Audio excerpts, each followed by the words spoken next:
The Ghost in the Food Court, When Your Dead Wife Comes Back to Life. On Christmas Eve, Noah Bennett's carefully rebuilt world shattered in a mall food court when his 5-year-old daughter pointed at a crying woman and whispered the impossible, "Mommy." 3 years. 3 years of grief, single fatherhood, and learning to breathe again, all obliterated by one familiar face in a crowd. Sophie Lane wasn't supposed to exist anymore. She'd vanished without explanation, leaving Noah to explain abandonment to a toddler. But now she's here, trembling by a pretzel stand, and Mia is running toward her. Stay until the end to see how a family destroyed by silence finds its way back. Hit that like button and comment your city so I can see how far this story travels. The Riverside Mall on Christmas Eve was a special kind of chaos, the desperate, glittering, last-minute madness of parents who'd procrastinated and couples who'd forgotten. Noah Bennett navigated through it with the weary expertise of a man who'd survived 3 holiday seasons alone, one small hand gripped firmly in his. "Daddy, you're walking too fast." Mia's voice carried that particular 5-year-old pitch that could cut through any crowd noise. Noah slowed immediately, glancing down at his daughter. She wore the red velvet dress her grandmother had sent.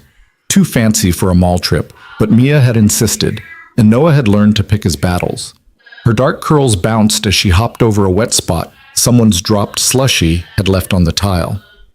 "Sorry, sweetheart. I just want to get to Santa before the line gets longer." "The line's always long, Daddy." Mia's observation carried the exhausted wisdom of someone who'd seen it all. That's what Christmas is. Long lines and tired mommies. The word hit Noah like it always did, sharp, unexpected, even after 3 years. Mia rarely said it anymore. She'd learned, somehow, that it made adults uncomfortable, that it made her grandmother cry, that it made her father's whole face change in ways she couldn't quite understand but knew weren't good. "Yeah, well," Noah said, forcing brightness into his voice. "Lucky for us, you just have one tired daddy instead." Mia giggled and swung their joined hands. "You're not tired. You're daddy. Daddies don't get tired." If only, Noah thought. If only she knew how tired he'd been for 3 solid years. They rounded the corner past the sporting goods store, heading toward the mall's center court where the massive Christmas display dominated the space. Already Noah could see the line snaking through the velvet ropes. At least 40 kids, maybe more, all bouncing with that specific pre-Santa energy while their parents checked phones and tried to look patient. "Okay, here's the deal," Noah said, stopping to crouch down to Mia's level. "We're going to wait in line. You're going to tell Santa what you want. We'll take the picture, and then we're going home to make cookies. Sound good?" Mia's eyes, her mother's eyes, that same impossible shade of green that still haunted Noah's dreams, went wide. "Can we make the ones with the chocolate chips and the butterscotch chips?" "We can make whatever you want, baby. Even the ones that look like reindeer? Even those." "And can we leave extra cookies for Santa? Because our house is kind of far from the North Pole, and he might be really hungry by the time he gets to us." Noah felt his chest compress the way it always did when Mia showed her heart so openly. She was good, genuinely beautifully good in a way that terrified him. How had he and Sophie created someone so purely kind? And how had he managed not to break that goodness in 3 years of fumbling through single parenthood? "We'll leave him a whole plate," Noah promised. "Now come on, let's get in line before—" Daddy, wait." The change in Mia's voice froze him. She'd gone still, completely still, her small body rigid in a way that made Noah's parental instincts fire on all cylinders. He followed her gaze across the crowded mall, past the fountain with its light display, past the cookie kiosk and the pretzel stand, to a woman, standing alone, crying. Noah's world tilted sideways. No, it couldn't be. "Daddy!" Mia's whisper was barely audible over the mall noise, but it cut through everything else. "Daddy, she's crying." The woman had her back partially turned, one hand pressed to her mouth, shoulders shaking. Dark hair, longer than he remembered, but the same shade, same height, same way of standing with all her weight on one leg when she was upset. Noah's lungs forgot how to work. "Daddy, is that—" "No." The word came out too sharp. "No, Mia, that's not—" But Mia had already yanked her hand free. "MIA, She was fast, too fast, weaving through the crowd with the fearless determination of a child who knew what she'd seen and didn't understand why her father was trying to stop her. "Mommy!" The word echoed through the food court like a gunshot. The woman turned, and Noah's entire carefully constructed reality shattered. Sophie Lane, his ex-wife, Mia's mother, the woman who'd walked out of their lives 3 years ago without explanation or apology, stood 15 feet away, mascara stained and shaking, staring at the small girl running toward her. Time did something strange. Stretched. Compressed. Noah was moving but couldn't feel his legs, couldn't hear the crowd, couldn't process anything except the impossible fact of Sophie's existence. Mia crashed into Sophie's legs, arms wrapping tight, face pressed against her mother's jeans. "Mommy, you came back! You came back! I knew you would! I told Daddy you would, but he said—" "Mia?" Noah's voice came out strangled as he reached them, his hands instinctively moving to pull his daughter back, to protect her, to shield her from whatever fresh abandonment this was. "Mia, step back." But Mia held on tighter, and Sophie had dropped to her knees, her whole body folding around their daughter, and the sound that came out of her was somewhere between a sob and his name. Noah. 3 years. 3 years since he'd heard her voice. "Don't." The word came out cold, controlled, carrying every ounce of the rage he'd been too tired to feel. "Don't you dare say my name like you have any right to it." People were staring now. A teenage employee from the pretzel stand had paused mid-transaction. A woman with a stroller had stopped to watch, her expression caught between sympathy and judgment. Sophie's face, she looked different, older, smaller somehow, like she'd collapsed inward. Her eyes were the same green as Mia's, but lined with exhaustion Noah recognized because he saw it in his own mirror every morning. "I know," Sophie whispered, still holding Mia, still kneeling on the dirty mall floor. "I know I don't have the right. I know I don't deserve—" "Mommy, why are you sad?" Mia had pulled back just enough to cup Sophie's face with both small hands. "Did someone hurt you? Should Daddy beat them up?" Under any other circumstance, Noah might have laughed. Instead, he felt something crack behind his ribs. "Mia, we need to go." He kept his voice gentle for his daughter, but his eyes stayed locked on Sophie. "We need to go right now." "But Daddy, it's Mommy. She came back." Mia's voice held that absolute certainty only children possessed. "She came back for Christmas." "Mia, please." Sophie's voice broke completely. "Please, Noah, 5 minutes. Just 5 minutes. I can explain. I need to explain."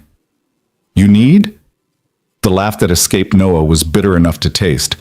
"You need? Do you have any concept of what you—" He cut himself off, aware of Mia's wide eyes, aware of the growing audience, aware that he was 10 seconds from screaming in a mall food court on Christmas Eve. Sophie stood slowly, still holding one of Mia's hands. She looked smaller than Noah remembered, not just thinner, but diminished somehow, like she'd been slowly erasing herself. She wore jeans he'd never seen before, and a coat that had seen better days. No ring, no makeup, except what the tears had destroyed. No sign of the vibrant, laughing woman he'd married 7 years ago. "I know I have no right," Sophie said quietly. "I know I destroyed everything. I know you have every reason to walk away right now and never look back.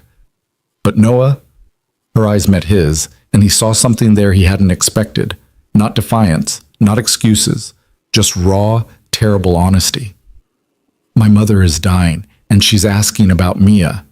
That's why I'm here. That's why I came back." The words hit Noah like a physical blow. He'd met Sophie's mother exactly twice during their marriage. The woman had been cold, distant, disapproving of their relationship from the start. And Sophie had barely spoken to her after Mia was born. Some family rift Noah had never fully understood.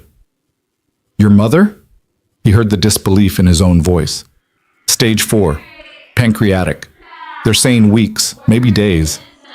Sophie's hand tightened on Mia's. "And before you say I don't deserve to ask, you're right, I don't. But she does. She's dying, and she wants to see her granddaughter. She wants—" Sophie's voice cracked again. "She wants to apologize for everything." And I thought, I thought maybe... You thought you could just show up? Noah's control was slipping, his voice rising despite his best efforts. After 3 years of nothing, 3 years of Mia crying herself to sleep, 3 years of me trying to explain to a toddler why her mother didn't love her enough to stay? Noah, please, Daddy, don't yell at Mommy. Mia's small voice cut through the tension. She's sad enough already. Noah looked down at his daughter, his brilliant, empathetic, heartbreaking daughter, and felt something fundamental shift in his chest. Mia's free hand had found his, creating a chain between the three of them. Her face held that serious expression she got when she was trying to solve a problem too big for 5-year-old logic. Baby, it's complicated, Noah said quietly. Then uncomplicate it. Mia looked between her parents with absolute certainty. Mommy's here. Mommy's sad. We should help her. That's what we do. We help people who are sad. Sophie made a sound halfway between a laugh and a sob. She's just like you, she whispered, looking at Noah. That's exactly what you would have said. Don't. Noah's voice went hard again. Don't act like you know anything about who we are now. You left. You chose to leave. I did. Sophie's admission was immediate, unflinching. I absolutely did. And I will spend the rest of my life knowing what that costs. But right now, in this moment, I'm just asking for 5 minutes. Not for me. For my mother. And maybe... She looked down at Mia. Maybe so this little girl doesn't have to grow up with a hole where answers should be. Noah wanted to say no. Every protective instinct screamed at him to grab Mia and run, to preserve the careful stability he'd built over 3 years, to shield his daughter from whatever fresh pain Sophie's presence would bring. But Mia was looking up at him with those eyes, Sophie's eyes, full of hope and trust, and the absolute conviction that her father would do the right thing. And maybe, under all the anger and betrayal, Noah needed answers too. 5 minutes, he said finally. There's a coffee shop on the second floor. 5 minutes, and then we're done.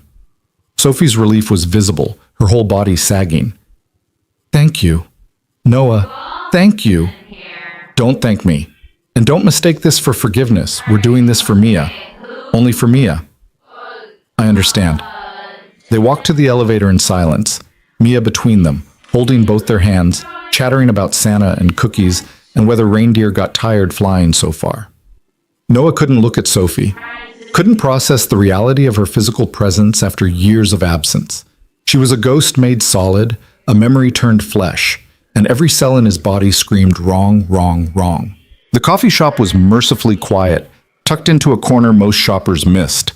Noah ordered Mia a hot chocolate and claimed a table by the window, deliberately putting Mia between them, creating a buffer.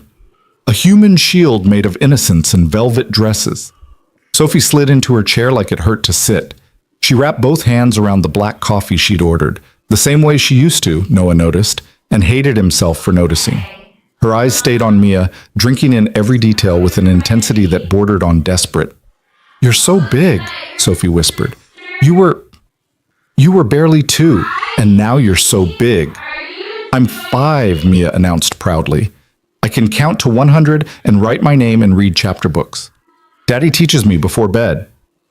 Does he? Sophie's eyes flickered to Noah, something complicated moving behind them. That's wonderful, sweetheart.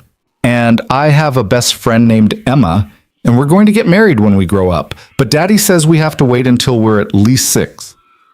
Despite everything, Noah felt his mouth twitch. I said you have to wait until you're at least 30. 6 is close enough, Mia said dismissively. Then, with the brutal directness only children possessed, Mommy, where did you go? Sophie's hands tightened on her coffee cup. Baby, that's complicated. That's what Daddy says. But I'm 5 now. I'm big enough for complicated. Noah wanted to intervene, to protect Sophie from the question, and hated himself for wanting to. She deserved every hard question Mia could throw at her. She deserved the discomfort and the guilt and the weight of abandonment. Your mommy was very sick, Sophie said finally, her voice shaking. In her head and her heart. And she made a really, really bad choice because she thought it would keep you safe. But she was wrong. So wrong. Were you in the hospital? Mia asked. When Emma's grandpa was sick in his head, He had to go to the hospital. Yes, something like that. Did they make you better? The pause stretched too long. Noah watched Sophie struggle with the answer, saw her throat work, saw her eyes shine with fresh tears. I'm still working on getting better, Sophie said finally. Every single day I work on it. But sweetheart, even when I was sickest, I never stopped loving you. Not for 1 second. I need you to know that. Then why didn't you come back sooner? The question came from Mia, but Noah felt it in his bones. If you loved me, why didn't you come back? Sophie looked at Noah then, really looked at him. And he saw something he hadn't expected. Not pleading for rescue. Not asking him to help her answer. Just acknowledgement. Acknowledgement that this was the question she'd earned and she had to face it alone. Because I was a coward, Sophie said simply. I was scared and sick, and I convinced myself that you were better off without me, that your daddy could give you a better life than I could. And the longer I stayed away, the harder it got to come back. Because how do you explain that to a little girl? How do you say, I left because I was broken and I was too broken to fix myself? But you're fixed now? Mia asked. Not fixed, not all the way, but better. Getting better, and finally brave enough to face what I did. Mia absorbed this with the seriousness she gave to all important information. Then, okay, you can come to Christmas dinner. Mia, Noah started. Daddy, she's sad and her mommy's dying. We have to be nice, that's what you always say. Noah closed his eyes. When had his daughter become the adult in the room? Mia, it's not that simple. Why not? Mia looked genuinely confused. We have food. We have space. Mommy needs family. We're her family. She paused. Aren't we still family? The question hung in the air like smoke. Noah looked at Sophie, really looked at her for the first time since the food court. She was crying silently, tears streaming down her face, not bothering to wipe them away. We're not, Noah started, then stopped. Because how did you explain divorce to a 5-year-old? How did you explain that love could die and families could break, and sometimes people who shared a life couldn't even share a conversation anymore? We're always family, Sophie said quietly, speaking to Mia but looking at Noah. Even when we mess up, even when we hurt each other. The love might get complicated and twisted and broken, but the connection, she swallowed hard. The connection stays, whether we want it to or not. Noah felt something violent move through his chest. Anger, grief, recognition. All of it tangled together until he couldn't separate the threads. 5 minutes are up, he said flatly. Daddy, Mia, we need to go. We need. He stood, his chair scraping harsh against the floor. We still need to see Santa, and then we have cookies to make.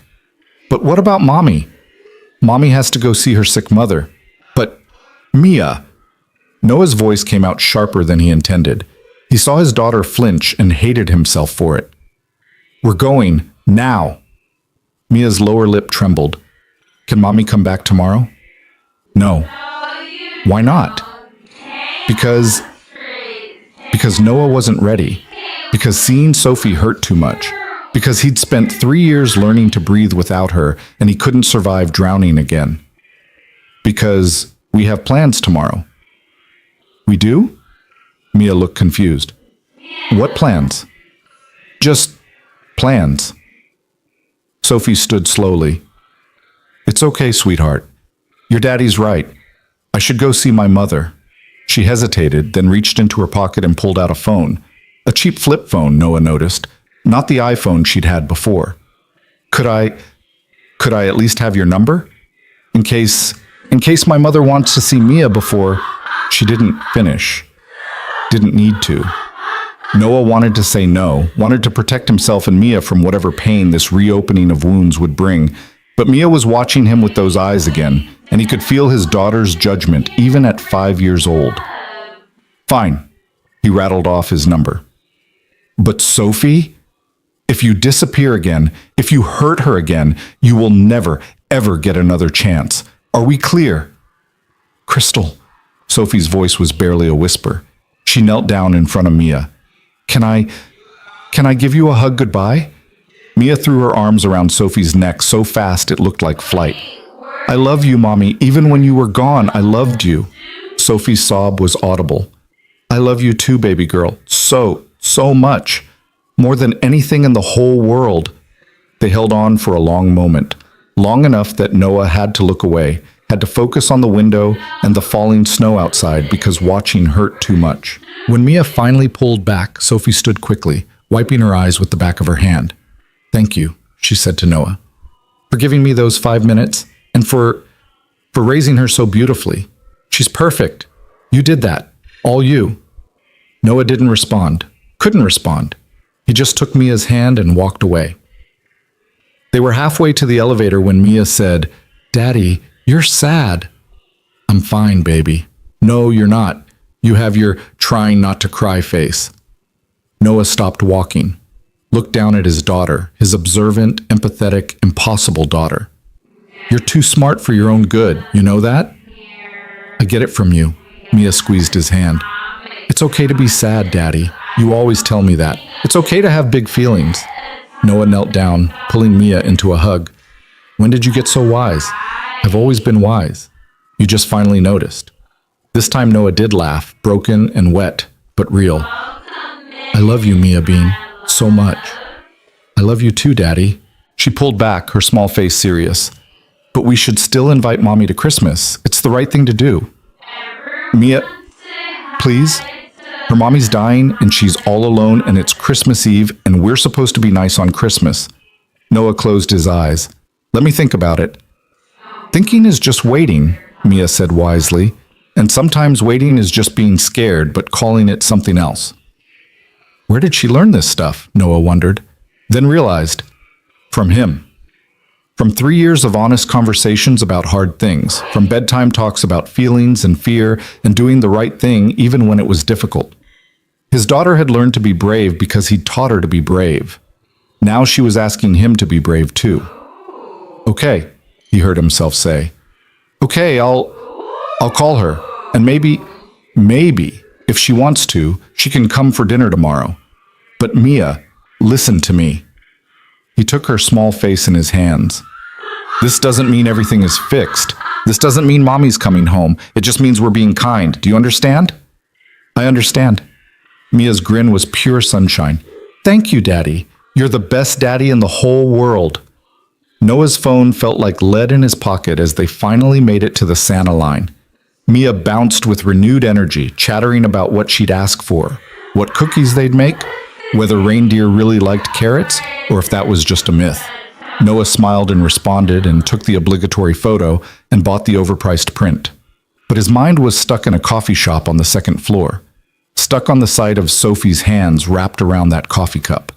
Stuck on the sound of her voice saying, I never stopped loving you. Stuck on the weight of 3 years of silence, finally broken. That night after Mia was asleep, her new Santa photo clutched to her chest, her belief in Christmas magic fully intact. Noah sat on the couch with a beer he wasn't drinking and a phone number he hadn't called.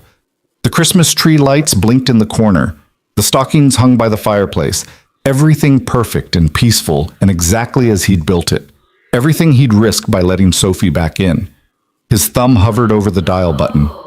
3 years ago, Sophie had walked out of his life without explanation, without apology, without warning. She'd left him to raise their daughter alone, to explain abandonment to a toddler, to survive on no sleep and frozen dinners and the crushing weight of single parenthood. She'd destroyed him, and now she wanted 5 minutes? Now she wanted understanding? But then he thought about Mia's face in that coffee shop, the hope, the certainty, the absolute conviction that love was simple and family was forever, and hurt could be healed with enough kindness. His daughter believed in reconciliation the way she believed in Santa, completely, without reservation, with the kind of faith adults had long ago learned to surrender. Noah took a breath and dialed. Sophie answered on the first ring. Hello? Her voice, even through the phone, made his chest ache. It's Noah. Pause. Mia wants to know if you'd like to come to Christmas dinner tomorrow. The silence on the other end lasted so long, Noah thought the call had dropped. Sophie? I'm here. I'm just... Her breath shook audibly. Are you sure? Noah, I don't want to push. I'm not sure about anything, Noah cut her off. But Mia is sure. And she's right. It's Christmas. And your mother is dying. And whatever happened between us, he stopped, started again. Whatever happened between us, Mia deserves to know her mother. If you can promise me you won't disappear again, if you can swear to me this isn't some temporary thing that ends with her heart broken, then yes, come to dinner. I promise, Sophie's voice broke. Noah, I swear to you, I'm not going anywhere. Not again. Never again. We'll see, Noah said. Not cruel, just honest. Dinner's at 6. Don't bring anything. Noah, wait. He almost hung up, almost ended the call and went back to the safety of his carefully constructed life. Instead, he said, What? Thank you for giving me this chance. I know I don't deserve it. You're right, you don't, but Mia does. So I'm doing this for her, only for her. I understand. Noah ended the call, sat in the dark, and wondered what he'd just done. Tomorrow was Christmas. Tomorrow was supposed to be perfect. Just him and Mia and their traditions and their little family of 2. Tomorrow was supposed to be safe. Instead, Noah had just invited a ghost to dinner, and he had no idea if he was opening the door to healing or letting disaster walk right back into his home. Christmas morning arrived with the kind of cruel brightness that made Noah's exhaustion feel personal. He'd slept maybe 3 hours total, his mind cycling through every possible disaster scenario that could unfold at dinner. Around 4 a.m., he'd given up entirely and started prepping food he didn't remember buying, following recipes he'd never made before, as if keeping his hands busy would somehow quiet the chaos in his head. By the time Mia thundered down the stairs at 6:30, because children operated on a single internal clock on Christmas morning, and that clock said now, Noah had already prepared a turkey, assembled 3 side dishes, and reorganized the kitchen twice. Santa came! Mia's shriek could have shattered glass. Daddy, Santa came and he ate all the cookies and the carrots are gone and there's presents under the tree. Noah managed to smile as Mia launched herself at him, pure joy radiating from every inch of her small body. This moment of uncomplicated happiness was what he'd been protecting for 3 years. This was what Sophie had walked away from. Should we see what Santa brought you? Noah asked, setting down the potato peeler. Yes, but Daddy, Mia paused, suddenly serious. Should we wait for Mommy? The word still landed like a fist. Mommy's not coming until dinner, remember? And Santa brought these presents for you. You should open them now. But what if Mommy wants to see me open them? Noah knelt down, taking Mia's hands. Baby, Mommy left before you could even remember Christmas. She doesn't get to... He stopped himself, hearing the bitterness seeping through. Mia was watching him with those 2 observant eyes, already learning to read the spaces between his words. Santa brought these for you, he said more gently. Let's not keep him waiting. The next hour passed in a blur of wrapping paper and squeals, and Mia's running commentary on every single gift. Noah took photos and videos, documenting the joy on his daughter's face, trying to focus on this rather than the dinner looming ahead. But his mind kept drifting to Sophie's hands wrapped around that coffee cup, to the hollowness in her eyes, to the way she'd looked at Mia like she was trying to memorize every detail before the moment disappeared. By noon, Mia was playing with her new art supplies while Noah returned to the kitchen, moving through meal prep with mechanical precision. Turkey in the oven, potatoes boiling, green beans prepped. Everything measured and timed and controlled because if he could control the dinner, maybe he could control what happened during it. His phone buzzed. A text from an unknown number. Is there anything I can bring? I know you said not to, but I feel strange coming empty-handed. Sophie Noah stared at the message. The fact that she'd saved his number shouldn't have meant anything. The fact that she'd texted instead of calling showed she understood boundaries. These were small things, meaningless things. So why did his hand shake as he typed back? If you want to bring dessert, fine, nothing fancy. We usually just do ice cream. The response came immediately. I remember, mint chocolate chip for you, cookie dough for Mia. Noah's breath caught. Such a small detail, such a nothing piece of information to remember. But it meant Sophie had held on to something some fragment of the life she'd walked away from. He didn't respond, just set the phone down and went back to chopping vegetables with more force than necessary. "Daddy, you're making your angry face again." Mia had appeared in the doorway, a stuffed unicorn tucked under one arm. "I'm not angry. You're chopping like the carrots hurt your feelings." Despite everything, Noah laughed. "Fair enough. Come here, you can help me set the table." They worked together in comfortable silence, Mia carefully placing each fork and napkin with the gravity of someone entrusted with an important mission.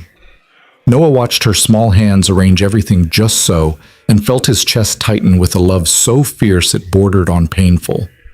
"Daddy?" Mia asked as she positioned the last plate. "When Mommy comes, are you going to yell at her?" The question was asked with such careful neutrality that Noah knew Mia had been holding on to it, waiting for the right moment. "No, baby, I'm not going to yell." "Are you going to cry?" Noah paused, a glass halfway to the table. "I don't know. Maybe. Would that be scary for you?" Mia considered this with her characteristic seriousness. "A little. But you always say it's okay to cry, that big feelings have to go somewhere." "That's right. So Mommy probably needs to cry too, because her feelings are really big, even bigger than yours maybe." Noah set the glass down carefully. "Why do you say that?" "Because she's the one who left. That has to be the biggest feeling of all." Mia looked up at him. "I bet she cries every day about it." The observation was so astute, so heartbreakingly mature, that Noah had to turn away. His 5-year-old daughter understood something he'd been trying to deny, that whatever had driven Sophie away, it hadn't been lack of love. It had been something else, something bigger than any of them. The afternoon crawled by with excruciating slowness. Noah finished the meal prep, cleaned the kitchen twice, changed his shirt 3 times, and found increasingly pointless tasks to occupy himself. Mia alternated between playing with her new toys and checking the clock with an intensity that would have been funny if Noah wasn't doing the exact same thing. At 5:45, Mia appeared in the living room wearing her red velvet dress from yesterday. She'd attempted to style her own hair and had managed to create something that defied both gravity and logic. "Can you fix my hair, Daddy? I want to look pretty for Mommy." "You're always pretty, sweetheart." But Noah sat down and carefully redid her curls, his hands moving through the familiar motions while his mind raced ahead to what came next. At 5:58, Mia stationed herself by the front window. At 5:59, Noah realized he'd forgotten to breathe for the past 30 seconds. At 6 o'clock exactly, a car pulled up outside. "She's here!" Mia was already running for the door. "Mia, wait!" But his daughter had already yanked open the door and was bouncing on the front step in the cold evening air. Noah moved to the doorway, his body thrumming with an anxiety that felt almost primal. Sophie climbed out of an older Honda Civic that had definitely seen better days. She wore dark jeans and a green sweater that brought out her eyes, and she carried a bag from the grocery store with visible tension in her shoulders. When she saw Mia, her whole face transformed, the exhaustion and fear replaced by something so tender it hurt to witness. "Hi, sweetheart," Sophie said, her voice already thick with emotion. "Mommy!" Mia launched herself down the steps, and Sophie dropped the bag to catch her, lifting Mia up like she weighed nothing. They stood like that in the driveway, Sophie holding Mia, Mia's arms locked around Sophie's neck, both of them crying, and Noah felt something crack open in his chest. This was what he'd wanted to protect Mia from, the complication, the pain, the messy reality of a mother who'd left. But watching them together, he couldn't deny what was also true. This was Mia's mother, and whatever else Sophie had done, the love between them was real. Sophie set Mia down gently, wiping her eyes with the back of her hand. Then she looked up at Noah, standing in the doorway, and her whole body went still. "Hi," she said quietly. "Hi." Noah's voice came out flat, carefully neutral. "Come in. It's cold." Sophie retrieved the bag she'd dropped and followed Mia up the steps. As she passed Noah in the doorway, he caught her scent. Different perfume than she used to wear, something simpler, and felt disoriented by how familiar and foreign she was all at once. Inside, Sophie stopped in the entryway and just looked around. Her eyes moved over the space, the photos on the walls, the coat hooks with Mia's tiny jackets, the basket of shoes by the door. taking in 3 years of life she'd missed. "It looks good," she said softly. "Homie, you were always better at that than me." Noah didn't respond, didn't know how to, because she was right. He had always been the one who cared about creating a home, about making spaces feel warm and lived in. Sophie had been the free spirit, the one who could live anywhere as long as she had her people. Except then she'd decided she didn't want her people anymore. "I brought dessert," Sophie said, holding up the bag. "Ice cream, the right flavors, and..." She reached in and pulled out a small wrapped box. "Something for Mia, if that's okay." "Mommy got me a present." Mia was already reaching for it. "Not until after dinner," Noah said automatically. Then, to Sophie, "You didn't have to do that." "I wanted to. I missed."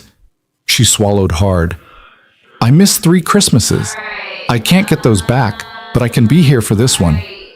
The statement hung in the air between them, weighted with all the years of absence. "Dinner's ready," Noah said finally. "Mia, go wash your hands." Mia scampered off, and suddenly Noah and Sophie were alone in the entryway, 3 feet apart, an ocean of history between them. "Noah, Not yet." Noah's voice was quiet but firm. "Whatever you need to say, not yet. Let's just get through dinner." Sophie nodded, her hands twisting together. "Okay, where should I put the ice cream?" "Freezer's fine. You remember where it is." The words came out more bitter than Noah intended, but Sophie just nodded and moved toward the kitchen. Noah watched her navigate his space, their old space, with the muscle memory of someone who used to live here. She knew which cabinet held the glasses, which drawer had the utensils, the exact squeaky spot on the floor by the sink. Small things, meaningless things, things that proved she'd been real once, that this life had been real. Dinner started stiff and awkward, everyone too aware of the empty chair that was now filled. Noah had put Sophie across from him, with Mia between them, the same protective positioning as yesterday. He passed dishes in silence while Mia filled every gap with her endless Christmas chatter. "And Santa brought me an art set with 100 markers, and I'm going to draw pictures of every animal in the world, and Daddy said I could put them on the fridge, and look, I lost another tooth." Mia opened her mouth wide to display the gap. "That's wonderful, baby." Sophie's voice trembled. "What did the tooth fairy bring you?" $5 whole. Daddy says that's inflation." "Inflation," Noah corrected automatically. "That's what I said." Sophie laughed, really laughed, and the sound was so familiar that Noah felt it in his bones. That laugh had been his favorite sound once, the thing he'd worked to earn, to create, to protect. Now it felt like glass breaking. "This is delicious, Noah," Sophie said quietly, gesturing to the food. "You always could cook. I remember when we first got married, I burned everything, and you just..." She smiled, but it was sad. "You just took over, said cooking was meditation for you." "Still is," Noah said shortly. "I can tell. This is..." She paused, seeming to search for words. "This is better than anything we made back then. You've gotten really good. 3 years of practice." The unspoken edition hung in the air, 3 years of doing it alone. Sophie's face fell, and she went back to pushing food around her plate. Mia, oblivious to the tension, kept up her monologue about kindergarten and her best friend Emma, and how they were going to be professional artists when they grew up, or maybe veterinarians, or possibly both.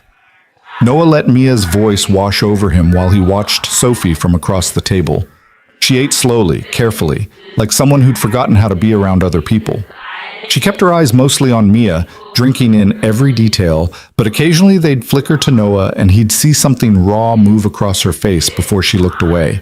She was thin, too thin, and there was a fragility to her movements that hadn't been there before, like she might shatter if someone spoke too loudly. What had happened to her? Where had she been for 3 years? The questions burned in Noah's throat, but he swallowed them down. Not yet. Not with Mia here. Not while his daughter was so happy, so convinced that this dinner meant everything was fixed.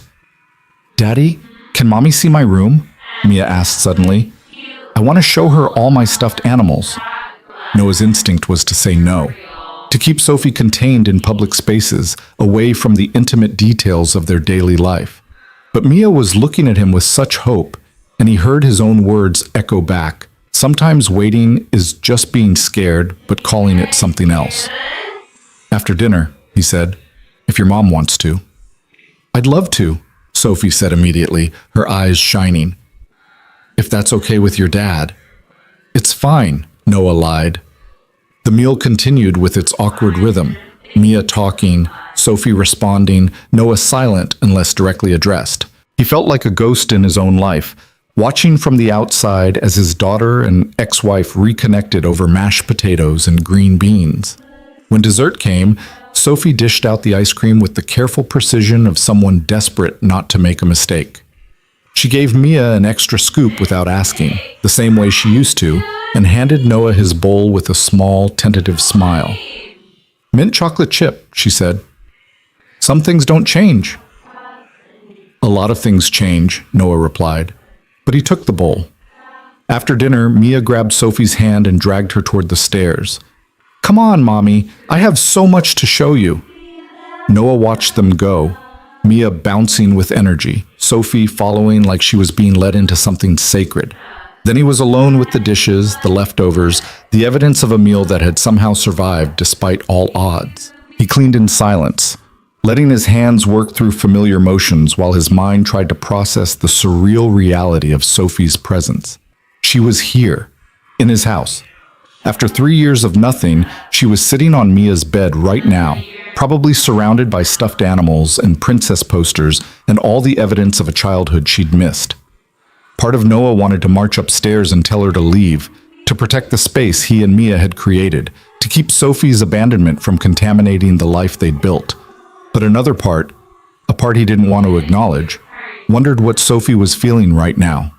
What it was like to walk back into a life you'd left behind and see everything you'd missed. Upstairs, he could hear Mia's voice, muffled but excited, and Sophie's softer responses. The sound of it, mother and daughter, together, created a harmony Noah had convinced himself they didn't need. He was putting away the last dish when he heard footsteps on the stairs. Sophie appeared in the doorway, her eyes red but dry, her whole posture radiating exhaustion and something else Noah couldn't quite name. She's asking for you, Sophie said quietly. She wants to show me her bedtime routine, and apparently that's not complete without you reading to her. Noah dried his hands on a towel, not looking at Sophie. Where is she? Getting into pajamas. She's very specific about the order of everything. I know. I'm the one who created the routine. The words came out sharper than Noah intended, and Sophie flinched. Good, part of him thought viciously. Let her feel a fraction of the pain she's caused. But Mia called from upstairs, Daddy, I'm ready!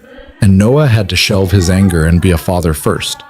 Upstairs, Mia was already in bed, her new unicorn clutched to her chest, practically vibrating with the effort of staying still. You have to read the Christmas book, she informed Noah, so Mommy can see how we do it. Mia, maybe your mom is tired. I'm not tired, Sophie said from the doorway. I'd love to see your routine if that's okay. It wasn't okay. Nothing about this was okay, but Mia was looking at Noah with those eyes again, and he was tired of being the bad guy. Fine. He grabbed the book from Mia's shelf, a Christmas story they'd read every night in December, and sat on the edge of the bed. Sophie hovered uncertainly until Mia patted the other side. You sit there, Mommy, like a sandwich. I'm the meat, and you guys are the bread.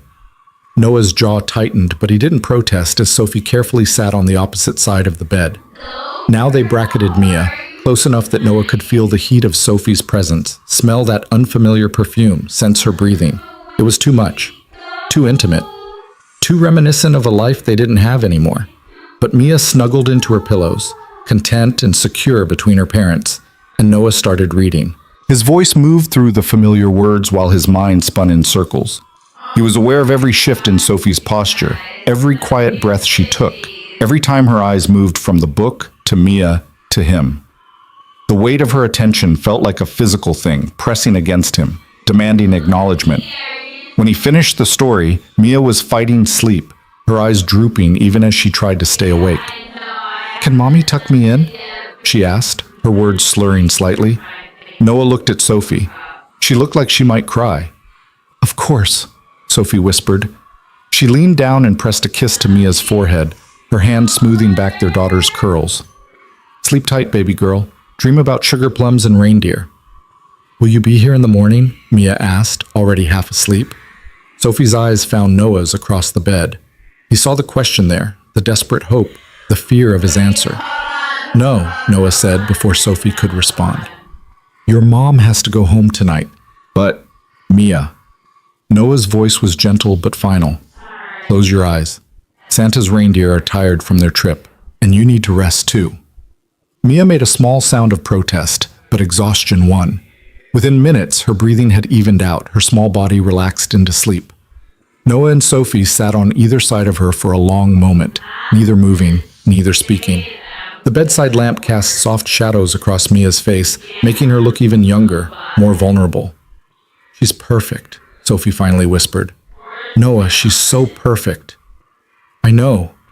Noah stood carefully, gesturing for Sophie to follow. They slipped out of the room and Noah pulled the door mostly closed, leaving it cracked the way Mia liked. In the hallway, the silence felt dangerous. They stood 2 feet apart, the space between them crackling with 3 years of unspoken words. Thank you, Sophie said, for letting me come tonight, for letting me see her, be with her. I know I don't deserve. You're right. You don't. Noah crossed his arms, every defense mechanism activating. So let's talk about what you do deserve. Let's talk about where you've been for 3 years. Let's talk about why you left without a word and why you think showing up now makes any of it okay. Sophie's face crumpled. Can we go downstairs? I don't want Mia to hear this. Scared she'll learn the truth about her mother? Noah, please. The desperation in her voice was real enough that Noah relented. He led her downstairs to the living room, putting distance between them and Mia's room. Sophie sat on the edge of the couch like she didn't trust herself to get comfortable. Noah remained standing, arms crossed, every line of his body screaming defense. Talk, he said flatly. Explain to me how you left your daughter when she was 2 years old. Explain to me how you just walked away from everything we built.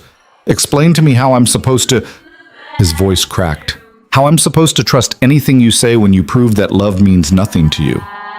It meant everything to me, Sophie said, her voice breaking. That was the problem. That makes no sense. I know it doesn't, but Noah... She looked up at him, and her eyes held so much pain that Noah almost looked away. Almost. After Mia was born, something broke in me. Not just broke, shattered. And I tried to hide it, tried to power through it, tried to convince myself it was just normal new mother exhaustion. Postpartum depression, Noah said. That's what you told Mia yesterday. It was more than that. It was... Sophie's hands twisted in her lap. It was like drowning in a room full of air. I would look at Mia and feel nothing, or worse than nothing. I'd feel terror. Terror that I'd hurt her, that I'd fail her, that my darkness would infect her. Noah felt something cold slide down his spine. You never told me that. Because I was ashamed. Because good mothers don't think about hurting their babies. Because I was terrified you'd take her away from me if you knew how broken I was. So instead you took yourself away. Yes. Sophie's admission was immediate, unflinching. I convinced myself it was the right thing, that she'd be better off with just you, that my presence was poison, and the longer I stayed away, the harder it got to come back. Because how do you explain that to your husband? Your daughter? How do you say, I left because I was dying inside and I thought it would save you? Noah sank into the chair across from her, his legs suddenly unreliable. This wasn't what he'd expected. He'd spent 3 years imagining every possible reason for Sophie's disappearance. Another man, boredom, resentment, simple cruelty. He'd never considered this. You should have told me, he said, his voice rough. We were married. We were supposed to be partners. You should have... I know I should have. But I wasn't rational, Noah. I was sick. Really, truly sick in a way I didn't understand until it was too late. Where did you go? Sophie took a shaky breath. First, nowhere. I stayed with a friend you never met, someone from my old job. She convinced me to see a doctor, and the doctor convinced me to check myself into a program. I spent 4 months in a psychiatric facility in Colorado learning how to function again. Noah's hands gripped the arms of his chair. 4 months. You were in treatment for 4 months and you never called, never wrote, Never let us know you were alive. Because I thought you'd try to bring me home, and I wasn't ready. I wasn't safe yet. Not for Mia, not for myself. And after? After, I got a job in Boulder. Nothing impressive. I waited tables, worked retail, lived in a tiny apartment with 3 roommates. I went to therapy twice a week, took my medication, tried to build a version of myself that could survive existing. Sophie's voice dropped to barely a whisper. And every single day I thought about coming home. Every single day I told myself tomorrow. Tomorrow I'll be brave enough. Tomorrow I'll be better enough. Tomorrow I'll know what to say. But you never did. No, because I'm a coward. Sophie looked directly at Noah, her eyes red but clear. I'm a coward who convinced herself that absence was love, that staying away was protection. And by the time I realized how wrong I was, 3 years had passed, and I had no idea how to undo what I'd done. Noah sat with this for a long moment, trying to process 3 years of imagined scenarios against the reality sitting in front of him. Part of him wanted to rage, to throw Sophie's explanations back in her face, to tell her that mental illness didn't excuse abandonment, that being sick didn't erase the damage she'd caused. But another part, a part he didn't want to acknowledge, understood. Because he'd been there too, those first months after Sophie left. The darkness, the overwhelming terror, the certainty that he was failing Mia every single day. The only difference was that he hadn't had the luxury of leaving. Your mother, Noah said finally. How sick is she really? Dying. Really dying. They're saying maybe 2 weeks. Sophie's face twisted. We never had a good relationship. She disapproved of you, of our marriage, of how young we were. When I got pregnant, she told me I was throwing my life away. So I cut her off. Completely. For years. And now? Now she's dying, and she wants to make peace. She sent a letter to my last known address. It got forwarded 3 times before it found me. She said, Sophie's voice broke again. She said she was wrong about everything, about you, about us, about Mia, and she wants to meet her granddaughter before she dies. Does Mia need to be part of that? Noah asked. Does she need to meet a dying stranger? I don't know. That's why I came to you first, because you're her father and you've been making all the decisions for 3 years, and I have no right to swoop in and make demands. Sophie wiped her eyes with the back of her hand. But Noah, if you could have seen my mother's face in that letter, the regret, the grief. She spent years being hard and cold and judgmental, and now she's running out of time to be anything else. Noah thought about his own parents, gone for 5 years now, killed in a car accident when Mia was just a baby. He thought about all the things left unsaid, the reconciliations that never happened, the time they'd all assumed they had. If Mia meets her, Noah said slowly, I'm there. Every second. And at the first sign that it's too much for her, we leave. Are we clear? Sophie's relief was palpable. Crystal, thank you. Thank you, Noah. Don't thank me. I'm doing this for Mia. Only for Mia. I know. Sophie stood, wrapping her arms around herself. I should go. It's late, and I've already pushed your boundaries enough for one day. Noah walked her to the door, maintaining careful distance. At the threshold, Sophie turned back. Noah, I know I can't fix the past. I know I can't erase 3 years of pain, but I'm asking, begging, for the chance to do better, to be present, to be the mother Mia deserves. Actions, Noah said, not words. If you want to prove you've changed, show me. Show up. Be consistent. Be reliable. Because Mia's heart is on the line here, and I will not let you break it again. I understand. Sophie pulled out her phone. My mother's in hospice about an hour from here. Could we maybe visit tomorrow, just for a little while? Every instinct told Noah to say no, to slow this down, to protect Mia from too much too soon. But he thought about his own mother's last words to him. Don't wait, Noah. Don't assume you have time. Say what needs to be said while you still can. Text me the address, he said finally. We'll come at 2, 1 hour maximum. And Sophie? He waited until she met his eyes. If this is some manipulation, if you're lying about any of this, I will make sure you never see Mia again. Do you understand? I'm not lying. I swear on everything I am, I'm not lying. Noah nodded and stepped back, already closing the door. Through the window, he watched Sophie walk to her car, watched her sit in the driver's seat for a long moment with her head bowed. Then she started the engine and drove away, her taillights disappearing into the snowy night.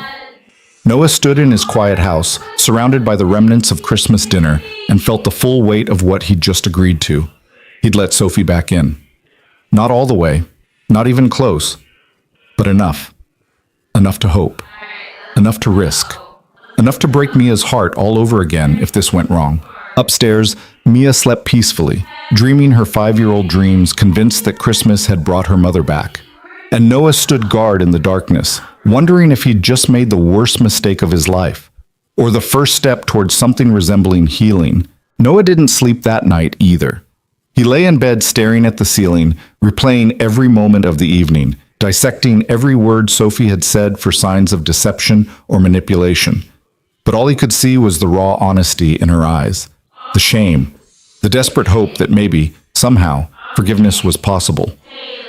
Around 3 a.m., he gave up on sleep entirely and went to check on Mia. She was sprawled across her bed in that boneless way children slept, one arm hanging off the edge, her new unicorn clutched to her chest. Peaceful, innocent, trusting that the adults in her life would protect her. Noah stood in the doorway and made himself a promise. Whatever happened with Sophie, whatever reconciliation or ruin lay ahead, Mia would be okay. He'd make sure of it, even if it destroyed him in the process. Morning came too quickly. Mia bounced into Noah's room at 7, already dressed and buzzing with questions about when they'd see Mommy again, where Grandma lived, whether dying people could still eat cookies. Noah answered what he could and deflected what he couldn't, moving through their morning routine on autopilot while his mind spun ahead to the afternoon. By noon, he'd changed his shirt 4 times and reorganized Mia's hair twice. She tolerated his nervous energy with the patience of someone who'd learned to read her father's moods. "Daddy, you're doing the worry thing again," she observed as Noah adjusted her jacket for the 3rd time. "I'm not worried. I'm just making sure you're ready." "I'm 5. I've been ready since breakfast." Mia patted his hand with exaggerated sympathy. "It's okay to be scared, remember? You always tell me that." Noah crouched down to her level, taking in his daughter's serious expression. "When did you get so smart?" "I've always been smart. You're just finally noticing." This time Noah did laugh, pulling Mia into a hug that was probably too tight, but she didn't complain. When he pulled back, he made sure his voice was steady and clear. "Listen to me, baby. We're going to meet your grandmother today. She's very sick, and the place we're going might feel strange. There might be machines and medicine smells and other things that seem scary. But I'll be right there with you the whole time, okay? And if you want to leave, we leave. No questions asked." Mia nodded solemnly. "Is Mommy going to be there?" "Yes, your mom will be there." "Good. Because Mommy needs us. I can tell." The observation landed like a weight in Noah's chest. His 5-year-old daughter had somehow intuited what he'd been trying to deny, that Sophie wasn't just back for her mother's sake. She was back because she was drowning, and she needed the people she'd left behind to throw her a line. The question was whether Noah had any lines left to throw. They arrived at Riverside Hospice at exactly 2 o'clock. The building tried to look welcoming with its warm brick exterior and carefully maintained gardens, but there was no disguising what it was. A place people came to die with dignity and as little pain as modern medicine could manage. Sophie was waiting in the lobby, perched on the edge of a chair like she might bolt at any second. When she saw them come through the automatic doors, relief and terror warred across her face in equal measure. "You came," she said, standing quickly. "I wasn't sure if you'd really come." "We said we would." Noah kept his voice neutral, his hand firm on Mia's shoulder. "How's your mother?" "Awake. Lucid, mostly. The hospice nurse said this is probably the best we'll get." Sophie's eyes dropped to Mia, and something in her expression softened. "Hi, sweetheart. Thank you for coming with me today." "Hi, Mommy." Mia seemed suddenly shy, pressing closer to Noah's leg. "Is your mommy nice?" Sophie's laugh was brittle. "That's a complicated question. But she wants to be. She's trying to be. That's something, right?" Noah wasn't sure how to answer that, so he didn't. Instead, he said, "Lead the way. And remember, 1 hour maximum." They followed Sophie through hallways that smelled of antiseptic and artificial flowers, past rooms where families sat in quiet vigil, past nursing stations where staff spoke in hushed tones about medication schedules and comfort measures. Mia's hand found Noah's and squeezed tight. "It's okay, baby," Noah murmured. "I've got you." Sophie stopped outside room 247 and turned to face them, her whole body radiating anxiety. "Before we go in, I need to tell you something. My mother can be blunt, direct. She doesn't always think before she speaks. If she says something that hurts your feelings, Mia, I need you to know it's not about you. It's about her own regrets, okay?" "What's regrets?" Mia asked. "It's when you wish you'd done things differently," Noah said quietly. "When you realize you made mistakes." "Oh, like when I broke Emma's favorite crayon and I felt bad?" "Exactly like that, except bigger." Sophie took a deep breath and knocked softly before pushing open the door. The room was small but bright, afternoon sunlight streaming through windows that looked out on the garden. The woman in the bed was thin to the point of skeletal, her skin paper white, her breathing labored even with the oxygen tube under her nose. But her eyes, sharp and green, exactly like Sophie's and Mia's, tracked their entrance with fierce intelligence.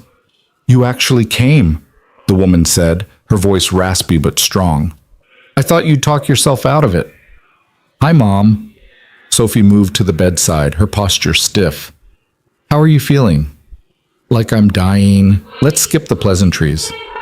The woman's eyes found Noah, and he felt the weight of her assessment. "You must be the husband.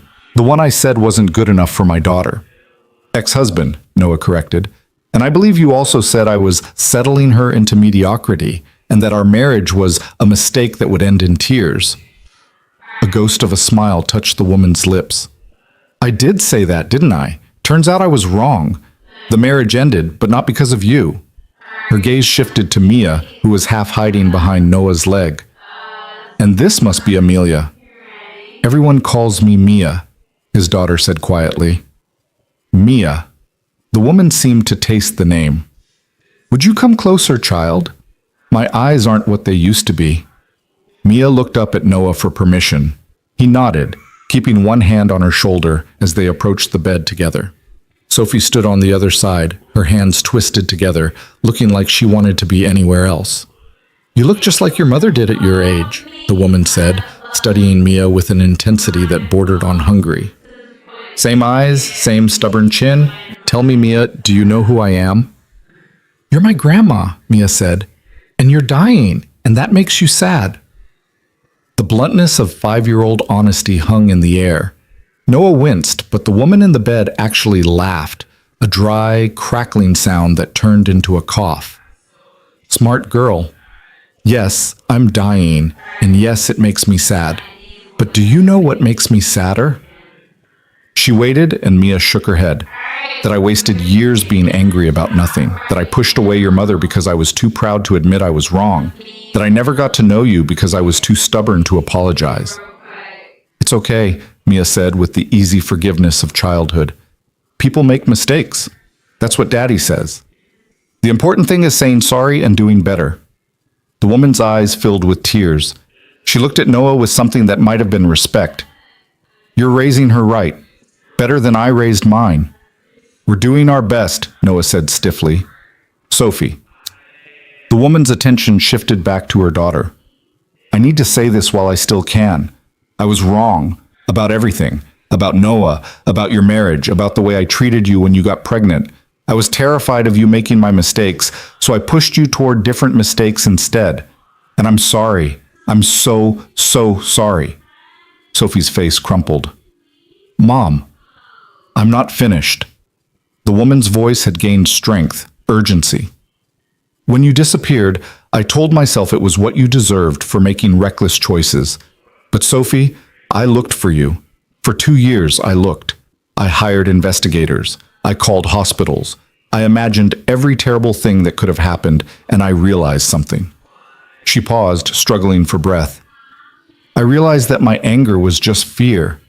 Fear that you'd turn out like me, bitter and alone and full of regrets I couldn't undo." "You're not alone," Sophie whispered. "I'm here now." "For how long? Another day? 2?" The woman shook her head weakly. No, I need you to promise me something. I need you to promise you won't do what I did. Don't waste decades being proud when you should be present. Don't let your pain become your daughter's inheritance. I'm trying, Mom. I'm really trying. Then try harder. The woman's gaze shifted to Noah. And you. I know I have no right to ask you for anything, but I'm asking anyway.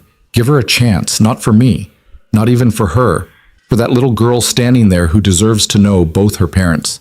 Noah's jaw tightened. With all due respect, you don't know what you're asking. You don't know what the last 3 years have been like. You're right, I don't. But I know what it's like to live with regret eating you alive from the inside.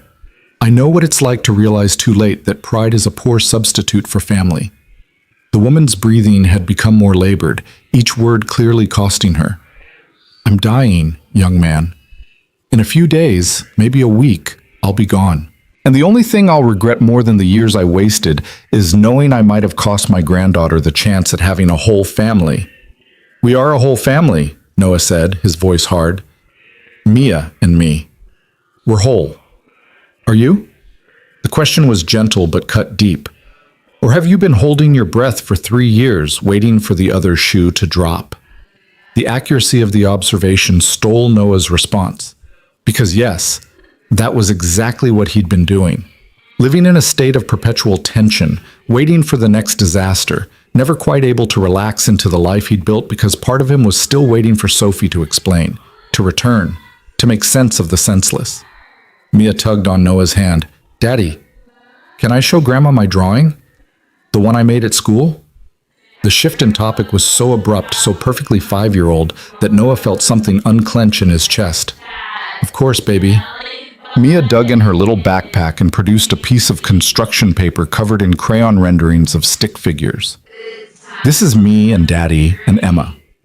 And these are all the animals we're going to save when we're veterinarians. Except Emma wants to be an astronaut now, so maybe just me. The woman took the drawing with trembling hands, studying it like it was the Mona Lisa. It's beautiful, Mia. You're very talented. I know. Daddy says I get it from Mommy. She used to draw too before she got sad in her head. Sophie made a choked sound. The woman looked at her daughter with something fierce in her eyes. Yes, your mother was very good at art, before she got sad, before I told her art was impractical and she needed to focus on something sensible. The woman's voice dropped. I have a lot to answer for, more than I can fix in the time I have left.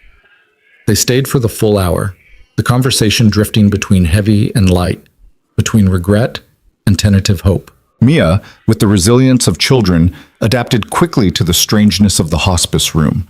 She showed her grandmother her other school projects, told her about Emma in kindergarten and her elaborate plans for when she grew up. The woman listened like each word was precious, asking questions, laughing at Mia's observations, soaking up the presence of a granddaughter she'd never thought she'd meet. Sophie mostly stayed quiet, watching the interaction with tears streaming silently down her face. Noah watched too, his emotions a tangled mess of anger and grief and something he refused to name. Because this moment of connection between Mia and her grandmother wouldn't be happening if Sophie hadn't left. Wouldn't exist if she'd stayed and worked through her darkness with him by her side, but it also wouldn't be happening if Sophie hadn't come back. If she hadn't found the courage to face what she'd run from. And Noah didn't know what to do with that contradiction. When a nurse came in to check vitals and gently suggest that perhaps Mrs. Lane needed rest, Mia gave her grandmother a careful hug, mindful of the tubes and wires. I'll come back and visit, Mia promised, and I'll bring more drawings. I'd like that very much, sweetheart. The woman's eyes found Noah. Thank you for bringing her. I know it wasn't easy. Noah just nodded. Words felt impossible. In the hallway, Sophie walked them back to the entrance in silence. When they reached the lobby, she turned to face them, her expression raw and vulnerable. Thank you, she said quietly. Both of you. It meant everything. She has pancreatic cancer, Noah said, not quite a question. Stage 4. Yes, they did everything they could, but it spread too fast. Now it's just comfort measures and waiting. How long do they think? Days? A week at most? Sophie's voice broke. She wants to see Mia again. Would that be okay?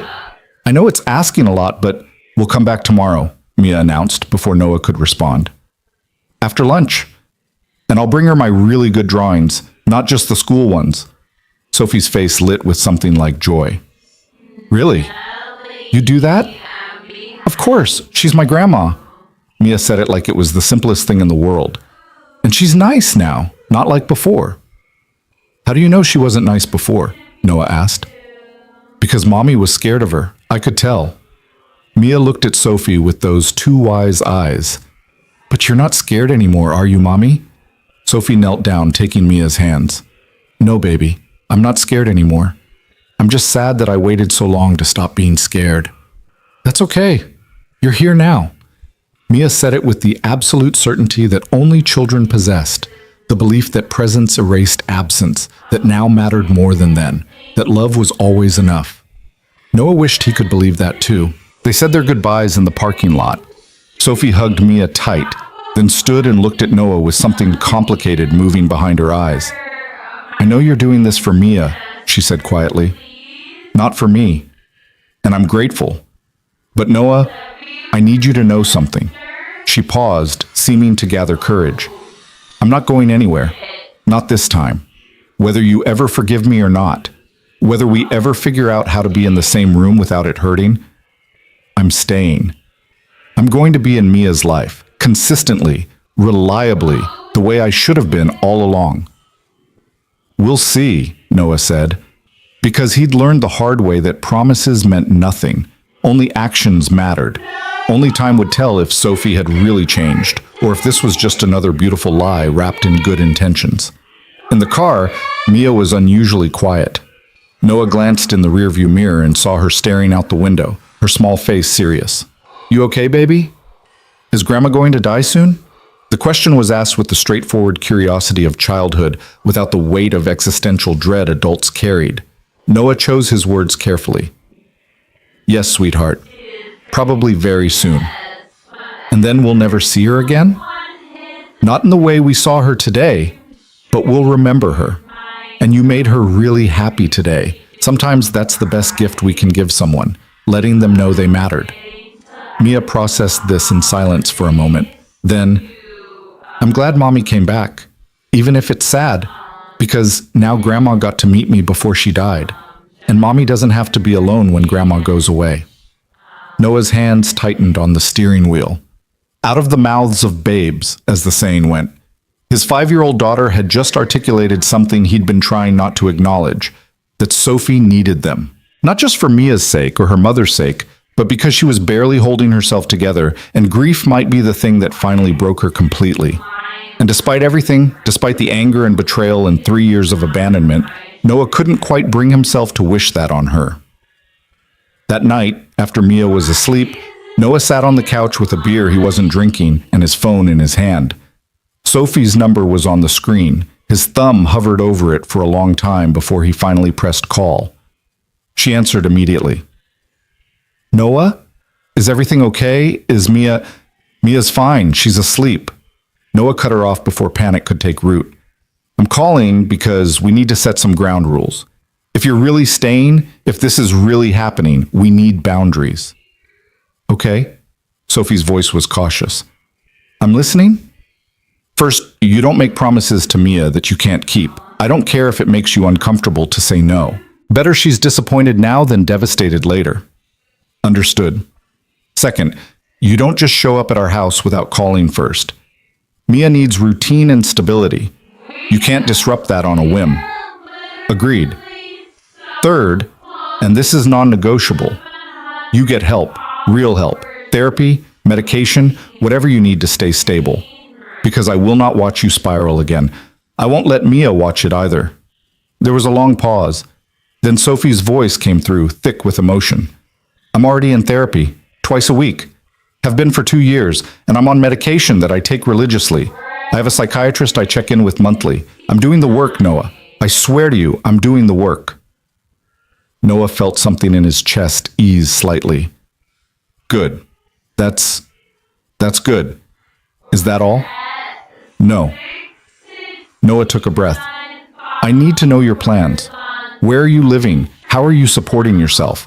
Because if you're going to be in Mia's life regularly, I need to know you're stable, not just mentally, but practically.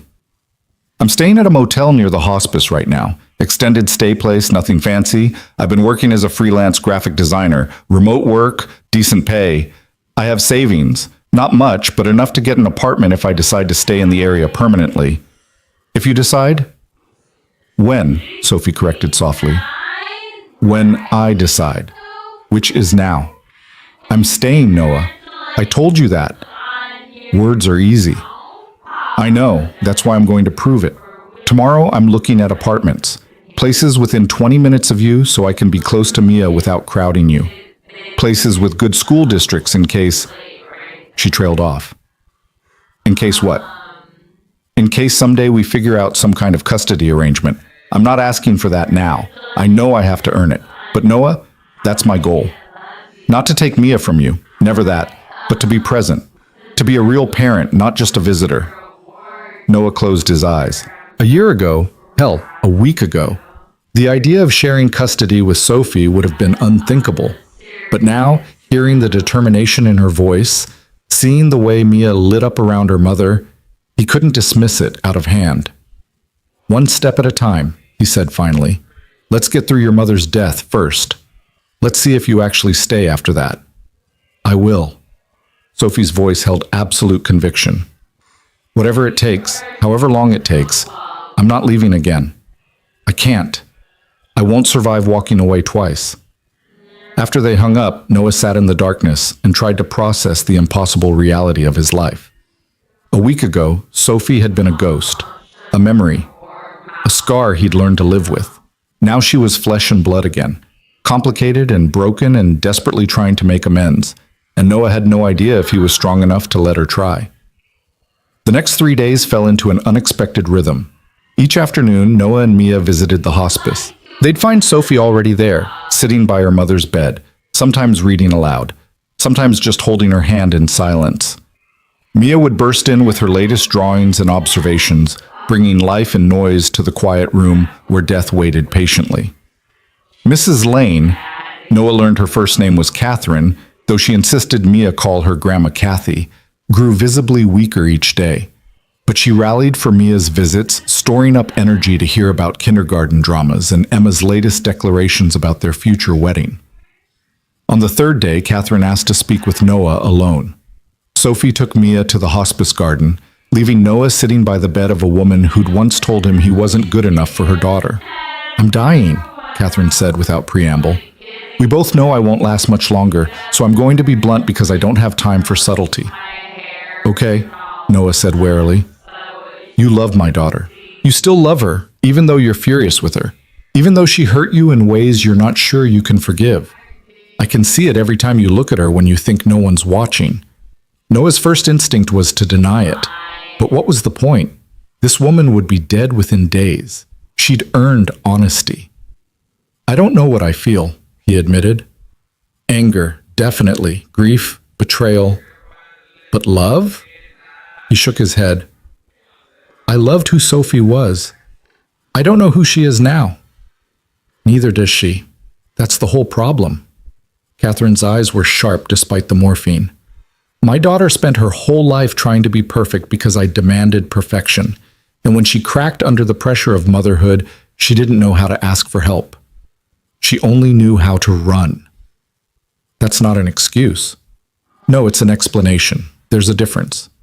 Catherine struggled to sit up slightly, and Noah automatically reached to help her adjust the pillows. Thank you. Now listen to me. I'm not asking you to forgive her. I'm not even asking you to take her back. I'm asking you to let her prove herself, to give her time and space to show you she's changed. For how long? 6 months? A year? 5 years? How long do I keep Mia's heart exposed while we wait to see if Sophie disappears again? That's a fair question, and I don't have a good answer.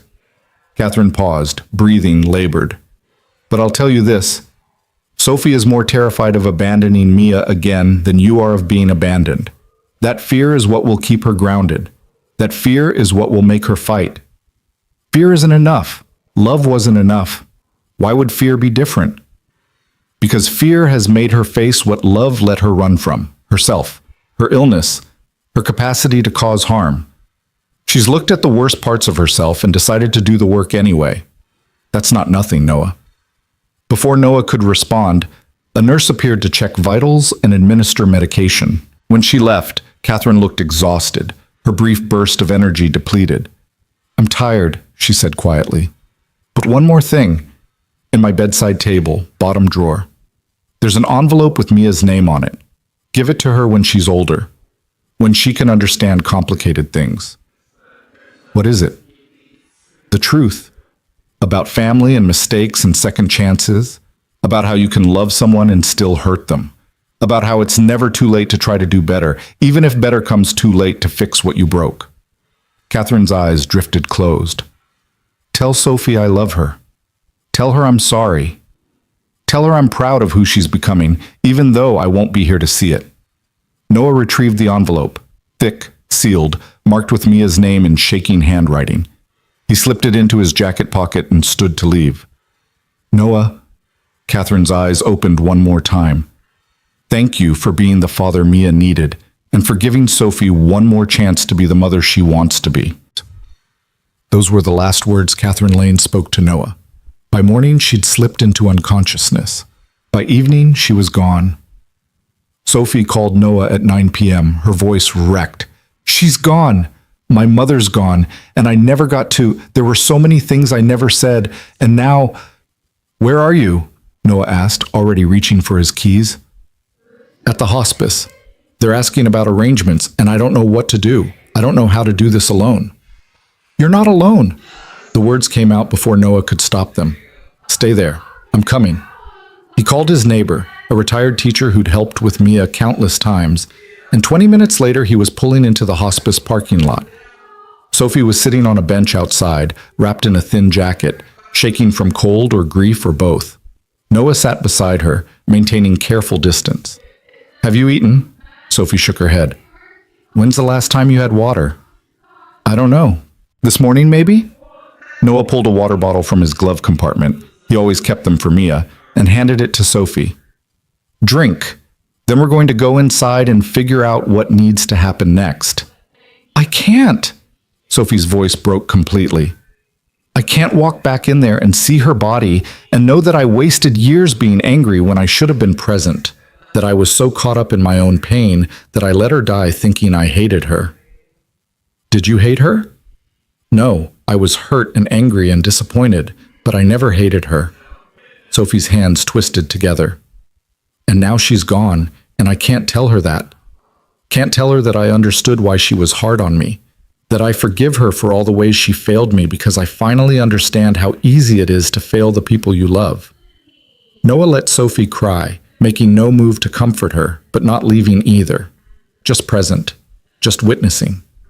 When her sobs finally subsided into shaking breaths, he said, "She knew. Your mother knew you didn't hate her. She told me so. Right before the end." Sophie looked at him with red, swollen eyes. "What else did she say?" "That she was proud of you, that she was sorry, that she loved you." Noah paused, then pulled out the envelope. "And she left this for Mia. Said to give it to her when she's older." Sophie took the envelope with trembling hands, staring at her mother's handwriting. Fresh tears spilled down her cheeks. She really did change. At the very end, she finally changed. "People can change," Noah said quietly, "if they want it badly enough. They're willing to do the work." The implication hung between them, clear as day. Sophie met his eyes, and something unspoken passed between them. Not forgiveness, not yet, but acknowledgement. Acknowledgement that change was possible, that second chances existed, that maybe, just maybe, families could break and still find ways to heal. They went inside together, made the necessary calls, filled out the paperwork, made decisions about cremation and memorial services. It took hours, all the mundane details that death required. But Noah stayed for all of it. Not because he'd forgiven Sophie, not because he'd forgotten the pain, but because sometimes being human meant showing up for someone's grief, even when they'd caused you plenty of your own. It was almost midnight when they finally left the hospice. In the parking lot, Sophie turned to Noah with exhaustion and gratitude warring across her face. "Thank you for coming, for helping, for not leaving me to do this alone." "You're Mia's mother," Noah said, And Mia loves you. That means something. What about you? Sophie's voice was barely a whisper. Does it mean something to you? Noah looked at her, really looked at her, and saw past the exhaustion and grief to the woman underneath, changed but still recognizable, broken but trying to heal, terrified but refusing to run. I don't know yet, he said honestly. Ask me again in 6 months. Ask me after you've proven that staying is more than just words. Sophie nodded, accepting the boundary. Fair enough. I'll keep proving it. Every single day, I'll keep proving it. Noah drove home through empty streets, his mind full of too many thoughts to process. When he arrived, his neighbor reported that Mia had gone to bed without issue, had said her prayers, something Noah didn't teach her but his neighbor did, and had asked if Grandma Kathy was an angel now. After his neighbor left, Noah went to check on his daughter one more time. Mia was asleep with her unicorn, her small face peaceful in the dim glow of her nightlight. Noah stood there for a long time, watching her breathe, marveling at her resilience and grace. Tomorrow he'd have to tell Mia that her grandmother had died. Tomorrow they'd figure out memorial services and how to explain death to a 5-year-old.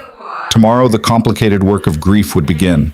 But tonight, Noah let himself sit in the possibility that maybe, just maybe, something good could come from all this pain. That maybe Catherine Lane's death had created space for new life, new chances, new ways of being family. He didn't believe it yet, didn't trust it yet. But for the first time in 3 years, he could imagine it, and maybe that was enough to start with. Morning arrived with the particular weight that came after sleepless nights spent processing impossible things. Noah heard Mia stirring around 7 and steeled himself for the conversation he'd been rehearsing in his head since midnight. How did you tell a 5-year-old that the grandmother she'd just met was gone? How did you explain that sometimes people only got 3 days together when they should have had years? Mia appeared in his doorway in her pajamas, clutching her unicorn, her hair a wild tangle around her face. She climbed onto Noah's bed without asking and curled into his side with the easy trust of childhood. Daddy, I had a dream about Grandma Kathy, she said quietly. She was in a garden with lots of flowers, and she wasn't sick anymore. She was smiling. Noah's throat tightened. That sounds like a nice dream, baby. It was, except she said goodbye. She said she had to go somewhere beautiful, but she'd always remember me. Mia looked up at Noah with those green eyes that saw too much. That means she died, doesn't it? That's what goodbye dreams mean. Noah had learned long ago not to underestimate his daughter's emotional intelligence, but this still caught him off guard. How do you know about goodbye dreams? Emma's grandpa, remember? She said he came to say goodbye in her dream the night before he died. And then the next morning her mommy was crying. Mia's small hand found Noah's. Is mommy crying? Probably, yes. Can we go see her? I don't want her to be sad alone. Noah closed his eyes, feeling the familiar ache of his daughter's enormous heart. We can call her after breakfast, see how she's doing. Okay? Mia snuggled closer. Daddy, do you think Grandma Kathy knows I loved her, even though I only knew her for 3 days? I think she knows, sweetheart. Sometimes 3 days of real love matters more than years of going through the motions. And Mia absorbed this with her characteristic seriousness. Like how mommy was gone for 3 years, but she loved me the whole time, even when her head was sick. The observation landed like a fist in Noah's chest. Yeah, baby, exactly like that.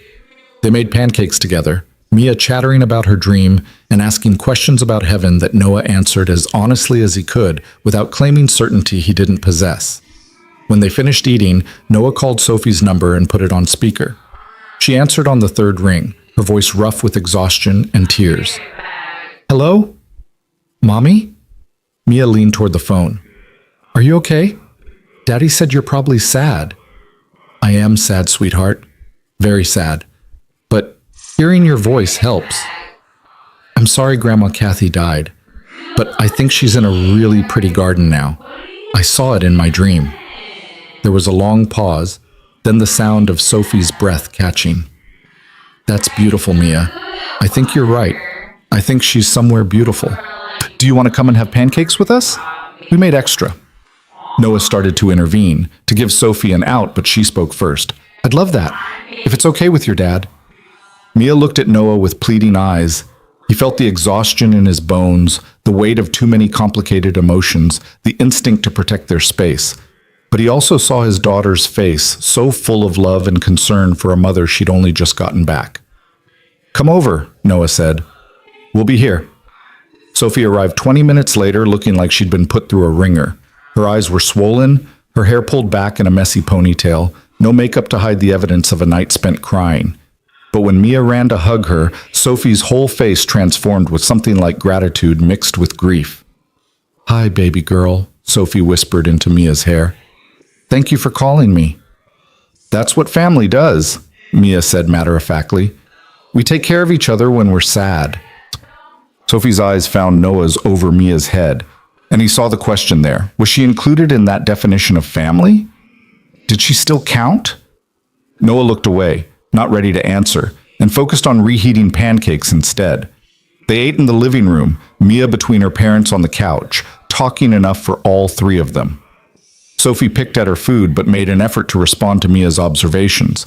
Noah watched both of them while pretending not to, noting the shadows under Sophie's eyes, the way her hands shook slightly when she held her coffee cup, the careful distance she maintained from his space.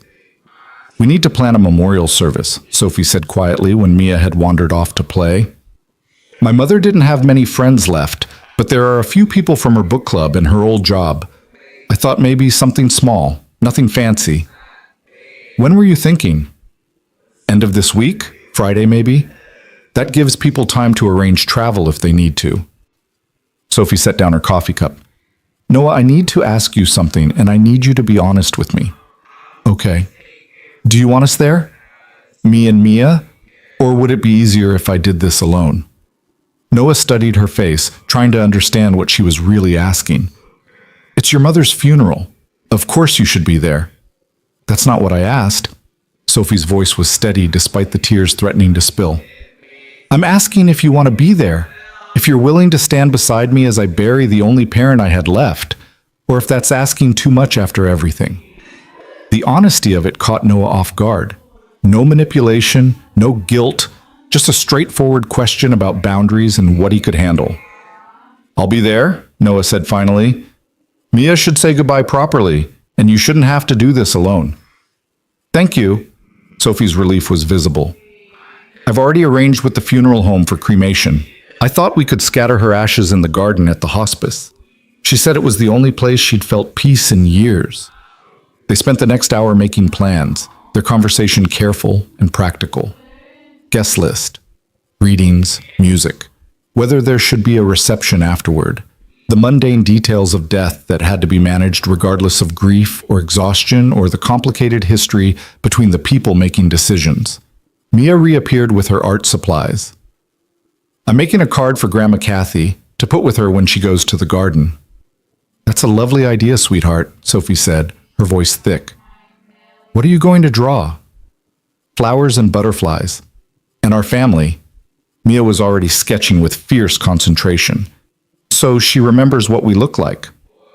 Noah and Sophie exchanged a glance, brief, loaded with unspoken things. Our family. Mia had said it so easily, like it was simple fact rather than complicated reality. The next few days passed in a blur of arrangements and difficult conversations. Sophie signed papers and made phone calls while Noah handled logistics and kept Mia's routine as normal as possible. They saw each other daily, always with Mia as buffer, always careful to maintain appropriate distance. Sophie never overstayed her welcome. Noah never suggested she leave before she needed to.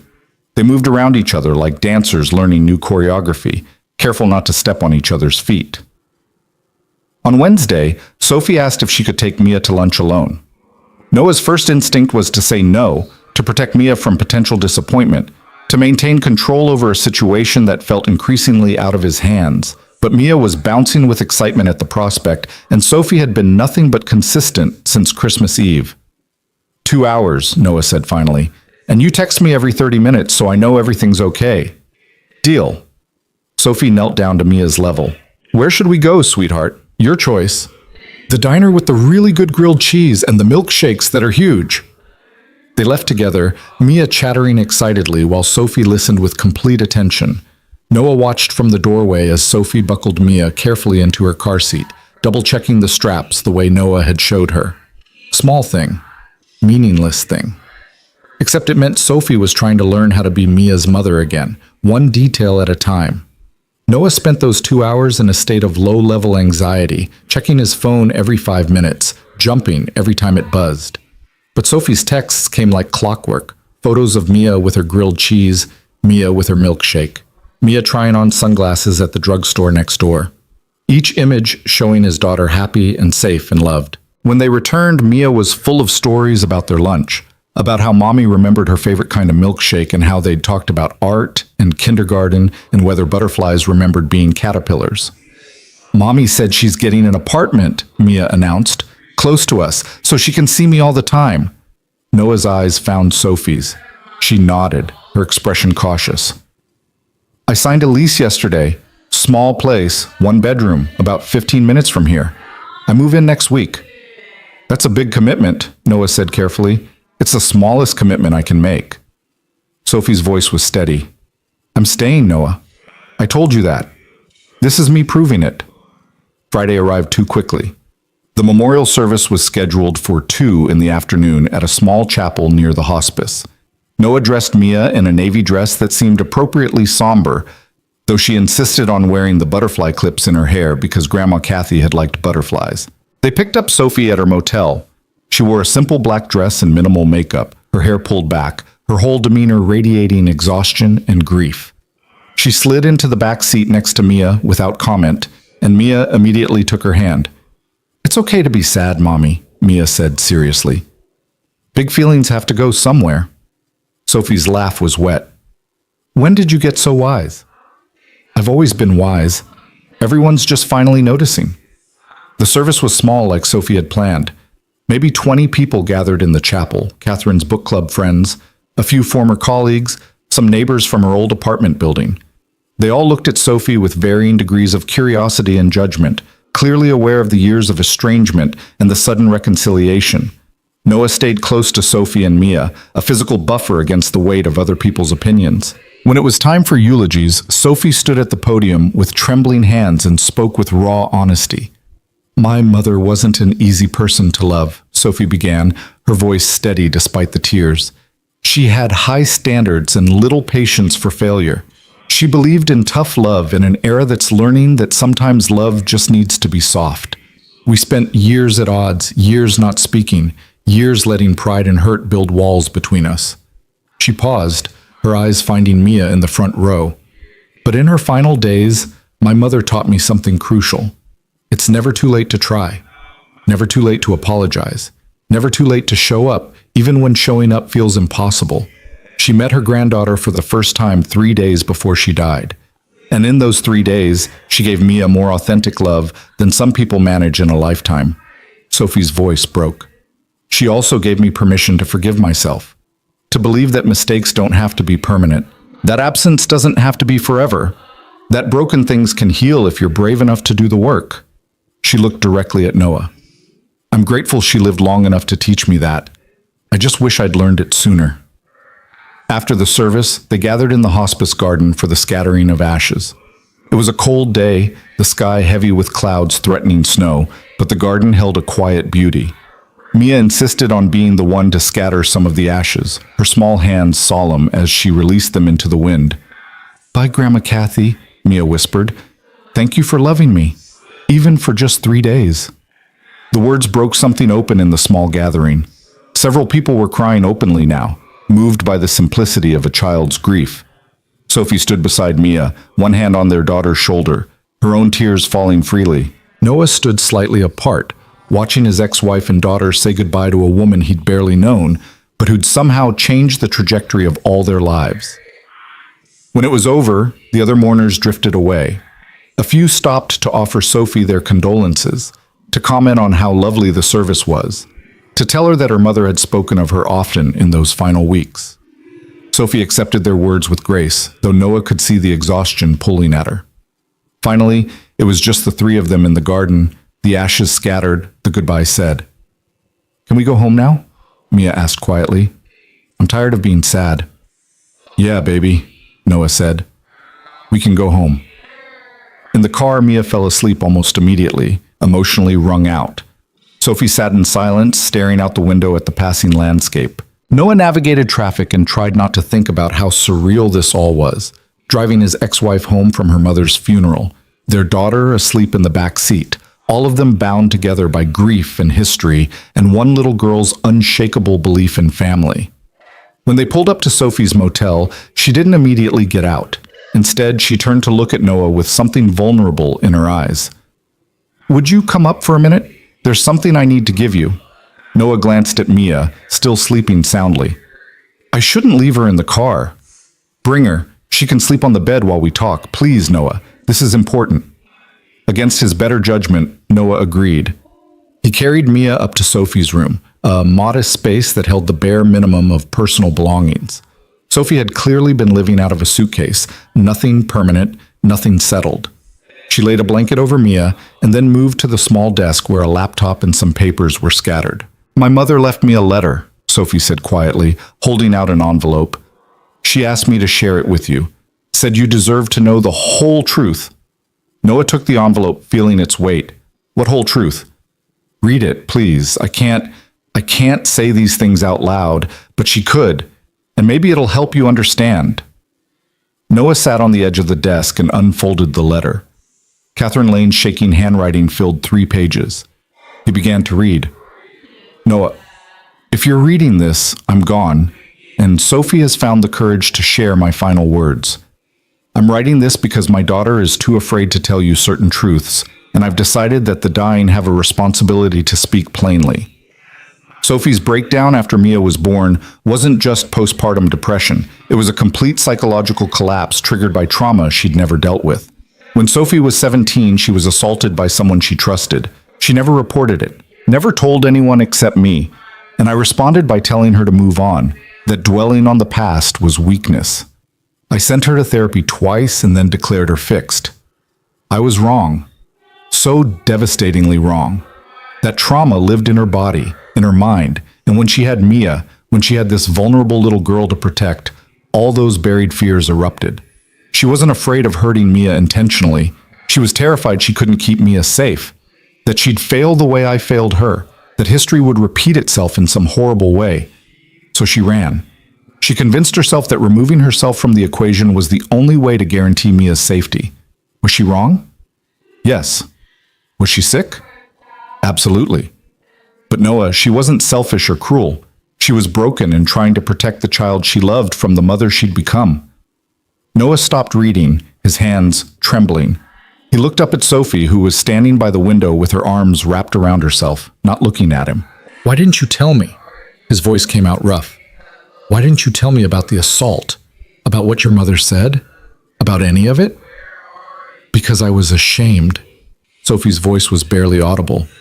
"Because admitting I was raped meant admitting I was a victim, and I'd spent 10 years convincing myself I wasn't. Because telling you would have meant explaining why I never reported it, why I just pretended it didn't happen, why I let him get away with it." "Sophie." And then after Mia was born, everything that I'd buried came roaring back. Every time I looked at her, I saw vulnerability. I saw all the ways the world could hurt her. I saw myself at 17, and I couldn't... Her voice broke completely. "I couldn't protect her, Noah. I was too broken to protect her, so I left. I convinced myself she was safer with just you, that my damage would contaminate her somehow." Noah set the letter down carefully, his mind reeling. 3 years. 3 years he'd thought Sophie had abandoned them out of selfishness or cowardice or simple lack of love. And all this time she'd been running from trauma that had never been properly addressed, from fear that had calcified into panic, from a mother who taught her that strength meant silence. "You should have told me," he said again, but the anger had drained from his voice. "We were married. I deserve to know." I know you did. But Noah, I was so deep in my sickness I couldn't see straight. All I knew was that I was dangerous. Not because I'd hurt Mia intentionally, but because I couldn't guarantee I'd make the right choices, that I'd protect her properly, that I wouldn't freeze when she needed me most. Sophie finally turned to face him. "I've been in intensive trauma therapy for 2 years. I've processed what happened to me. I've learned to separate past fear from present reality. I'm not the same person who ran. I'm not even the same person I was before Mia was born. I'm someone new, someone who's done the work.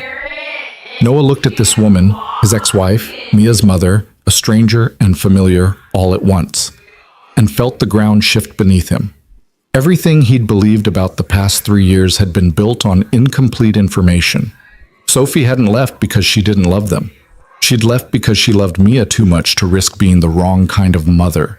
It didn't excuse the abandonment, didn't erase the pain, but it explained it in ways that made his chest ache with a grief he hadn't known he was carrying. I need time, Noah said finally, to process this, to figure out what it means. I understand. Sophie moved back to the window, putting distance between them. Take all the time you need. I'm not going anywhere. Noah stood, checking that Mia was still sleeping soundly. I should get her home. It's been a long day. Noah, wait. Sophie's hand caught his arm, then immediately released it. Thank you for being here today, for standing beside me, for not making me do this alone. You're Mia's mother, Noah said. The phrase had become his mantra, his way of explaining why he kept showing up when every instinct said to run. That means something. Does it mean something to you? Sophie asked, echoing her question from the hospice parking lot. Or just to Mia? Noah looked at her, really looked at her, and saw past the grief and exhaustion to the woman underneath, scarred but healing, broken but rebuilding, terrified but brave enough to stay. Ask me again in 6 months, he said, repeating his earlier words. After you've proven that staying is more than just guilt or grief. After you've shown me you can be the mother Mia needs, even when it's hard, even when it's boring, even when there's no crisis demanding you rise to the occasion. Sophie nodded, accepting the challenge. 6 months. I'll prove it every single day for 6 months, and then I'll keep proving it, for as long as it takes. Noah carried Mia to the car and buckled her in gently. She stirred slightly, murmuring something about butterflies, then settled back into sleep. As Noah drove away, he glanced in the rearview mirror and saw Sophie standing in the parking lot, watching them leave, one hand raised in a small wave. He didn't wave back, didn't acknowledge the gesture, just kept driving, his mind full of Catherine's letter, Sophie's confession, and the impossible complexity of healing from wounds you didn't know you carried. That night, after Mia was in bed, Noah pulled out the envelope Catherine had left for his daughter. He held it in his hands for a long time, feeling the weight of words written by a dying woman to a granddaughter she'd barely known. Words meant for someday. For when Mia was old enough to understand that families were complicated and love was messy and forgiveness was work. He put the envelope in his desk drawer, safe and waiting. Someday he'd give it to Mia. Someday she'd need to know that her grandmother had seen her own mistakes reflected in her daughter's choices and had tried, in her final days, to break the cycle. But not today. Today, Mia just needed to be 5 years old and certain that love was simple, and families stayed together, and mothers came back when they said they would. Tomorrow was Saturday. Tomorrow, Sophie was moving into her new apartment, and Noah had surprised himself by offering to help, to bring Mia along, to show up for this next step in Sophie's attempt to rebuild a life near the daughter she'd left behind. He didn't know if it was the right choice, didn't know if 6 months would be enough time to trust her again, didn't know if he could ever look at Sophie without seeing both the woman he'd loved and the ghost who'd haunted him for 3 years. But he knew Mia deserved a chance to know her mother, and he knew Sophie deserved a chance to prove she'd changed. So tomorrow he'd show up. He'd help move boxes. He'd watch Sophie try to build something permanent after years of running. And maybe, just maybe, he'd start to believe that broken things really could heal. That absence didn't have to be forever. That families torn apart could find new ways to be whole. It wasn't forgiveness. Not yet. But it was something. And for now, that something was enough. Saturday morning arrived with unexpected sunshine, the kind of bright winter day that felt like a gift after weeks of gray. Noah woke to find Mia already dressed and sitting on his bed, her backpack packed with snacks and the stuffed unicorn she'd decided Sophie's new apartment needed. "We're helping Mommy move today," Mia announced, as if Noah might have forgotten. So she has a real home, not just a motel room with scratchy towels. Noah smiled despite the anxiety churning in his stomach. "You really don't like those towels, do you?" "They're sad towels, Daddy. Nobody should have sad towels." Mia's logic was unassailable. Our towels are happy. Mommy deserves happy towels too. They arrived at Sophie's new apartment at 9. It was a modest complex in a quiet neighborhood, the kind of place where kids rode bikes in the parking lot and neighbors said hello. Sophie was already there, directing the minimal furniture delivery, a couch, a bed, a small dining table. She wore jeans and an old sweatshirt, her hair pulled back, and when she saw them arrive, her whole face lit up with something that looked like hope. "You came," she said, as if she doubted they would, despite Noah's promise. "We said we would." Noah lifted 2 boxes from his trunk. "Where do you want these? Kitchen, maybe? I haven't really figured out where anything goes yet." Sophie knelt down as Mia ran to her. "Hi, sweetheart. Thank you for helping me today." "I brought you my unicorn," Mia said solemnly, "so your apartment won't be lonely at night. She's really good at keeping away bad dreams." Sophie's eyes filled with tears. "That's the nicest gift anyone's ever given me. Are you sure you want to leave her here? Just for a little while, until you get your own stuffed animals." Mia patted Sophie's cheek with the unselfconscious affection of childhood. Everybody needs something soft to hug when they're sad. Noah watched this exchange and felt something shift in his chest. Mia's capacity for love and forgiveness was staggering. She'd taken her mother's return and her grandmother's death and somehow processed it all into this simple philosophy. People need softness when they hurt, and if you can provide that softness, you should. The morning passed in productive chaos. Noah assembled furniture while Sophie unpacked boxes, and Mia appointed herself decorator, insisting on where each item should go. The apartment slowly transformed from empty shell to actual living space. Books on shelves, dishes in cabinets, curtains hung with Mia's help, even though she mostly just held the measuring tape and provided commentary. Around noon, Noah ordered pizza, and they sat on the floor of Sophie's living room, surrounded by half-empty boxes, eating straight from the delivery box. It felt almost normal, almost like a family doing a family thing. The thought terrified Noah, even as some part of him relaxed into it. "Mommy, you need pictures on the walls," Mia announced between bites. "Empty walls are sad." "You're right. I'll have to find some good ones." Sophie glanced at Noah, something unspoken in her eyes. "Maybe I could print some photos, if that's okay?" "Photos of what?" Noah asked carefully. "Of Mia. From the past week, and maybe—" Sophie hesitated. "Maybe some old ones too, from before? I kept a few on my phone. Nothing that would upset anyone, just memories." Noah thought about Sophie's words from the funeral, that her mother had kept pieces of their life even while running from it. Understood now that Sophie had done the same. That absence didn't always mean forgetting. "That's fine," he said. "Just nothing that'll confuse Mia about what our situation is." "Of course, I wouldn't.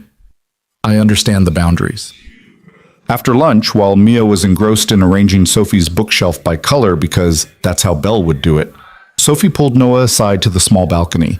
The space barely fit 2 people, but it offered privacy and a view of the parking lot where kids were playing street hockey. "Can I ask you something?"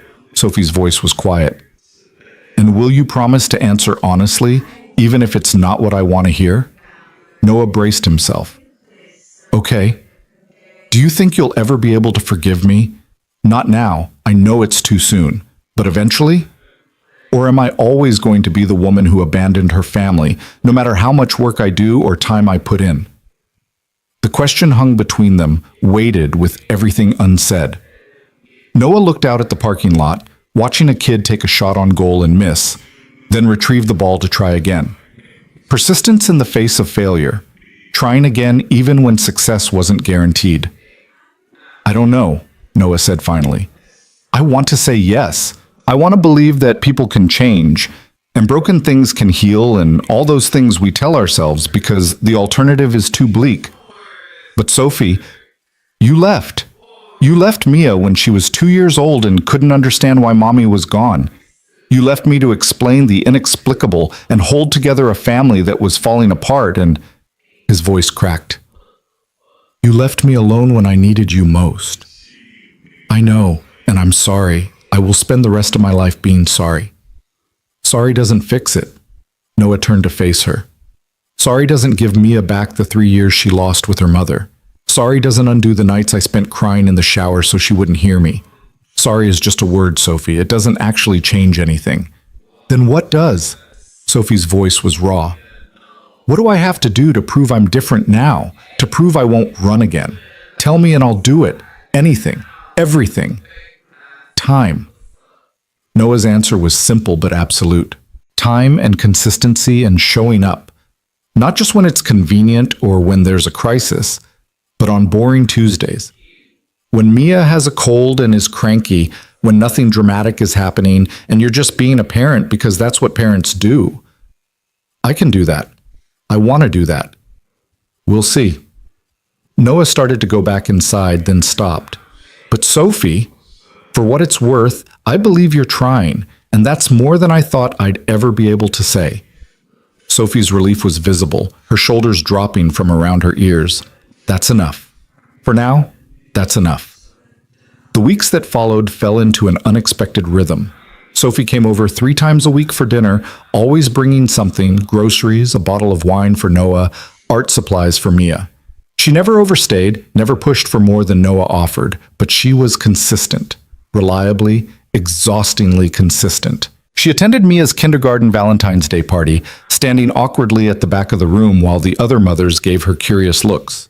She picked Mia up from school on Wednesdays so Noah could make his weekly therapy appointment, something he'd started after Sophie's return because processing 3 years of single parenthood and sudden co-parenting required professional help. She showed up for Mia's dance recital and her school project presentation and every little milestone that came with being 5 and navigating the world. And slowly, incrementally, Noah felt his walls beginning to lower. Not crumble. He wasn't ready for that, but lower enough that he could see Sophie more clearly. Could acknowledge that she really was doing the work, that her promises weren't empty, that maybe, just maybe, she really had changed. One evening in early March, after Mia was asleep, Sophie lingered at the door longer than usual. "Can I show you something?" she asked. "I've been wanting to share this, but I wasn't sure if you'd want to see it." Noah's guard went up immediately. "What is it?" Sophie pulled out her phone and navigated to a folder. "Photos. From the past 3 years. I took them even though I wasn't there. Places that reminded me of you both. Moments I imagined you were having. It sounds crazy, I know, but it helped me feel less disconnected." She handed Noah the phone. He scrolled through images that made his chest tight. A playground at sunset with the caption, "Mia would love these swings."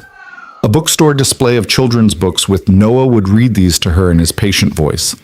A pair of small rain boots in a shop window tagged, "First day of kindergarten, probably needed these." Sophie had been living a parallel life, imagining their moments, holding space for a daughter she'd left behind. It was heartbreaking and infuriating and somehow touching all at once. "Why are you showing me this?" Noah asked, his voice rough. "Because I need you to know I never forgot.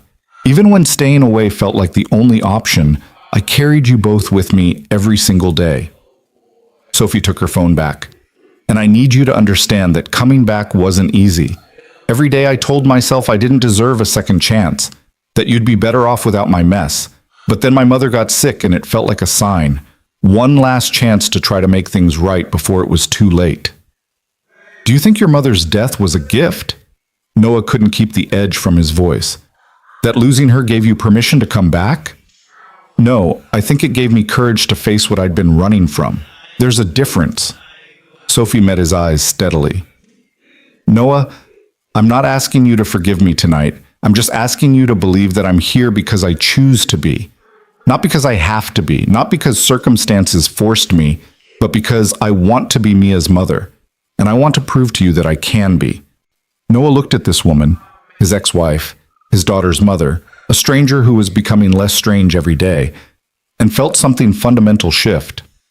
Not forgiveness. Not yet. But recognition. Recognition that Sophie's journey had been its own kind of hell. That healing from trauma wasn't linear. That sometimes people had to fall completely apart before they could rebuild themselves into something stronger.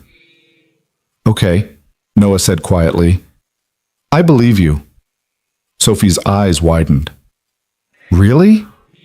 You've been showing up for 2.5 months. You've been consistent and reliable and everything you said you'd be. So yes, I believe you're trying. He paused. Believing you won't run again? That's going to take longer. I understand. And I'll keep proving it, however long it takes. After Sophie left, Noah sat in the dark living room and thought about trust, about how it was built slowly, moment by moment, choice by choice, about how Sophie was choosing them every single day, and maybe that was enough to start rebuilding something new. By April, the dynamic had shifted again. Sophie started having Mia sleep over at her apartment on Friday nights, carefully planned, with extensive lists and backup plans and Noah's number on speed dial.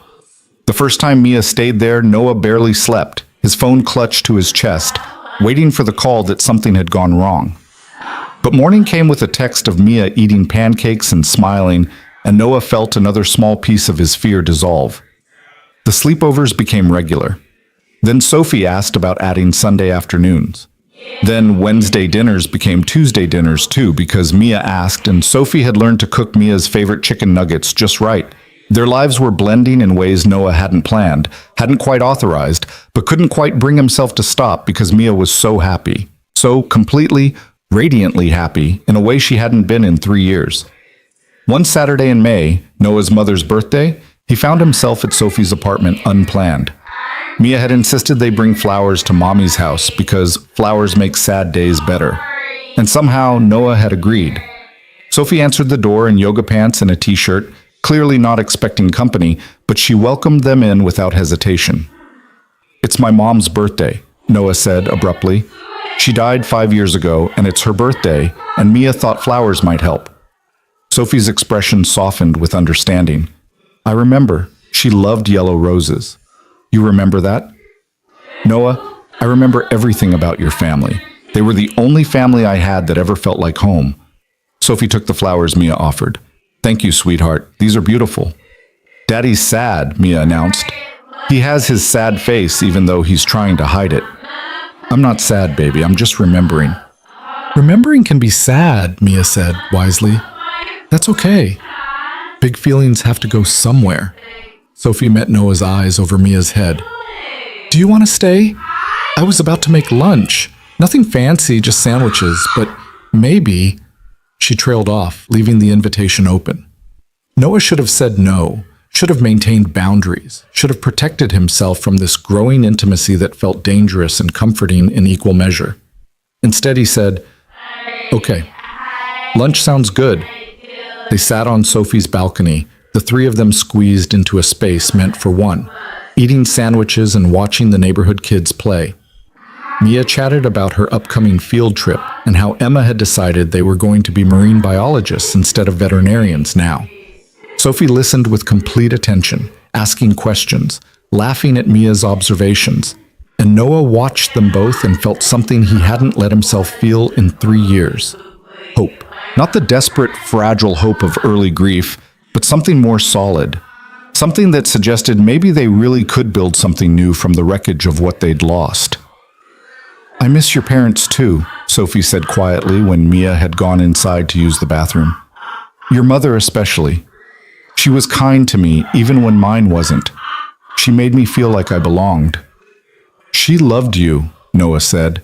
"Even after you left, she'd ask about you. Wonder if you were okay.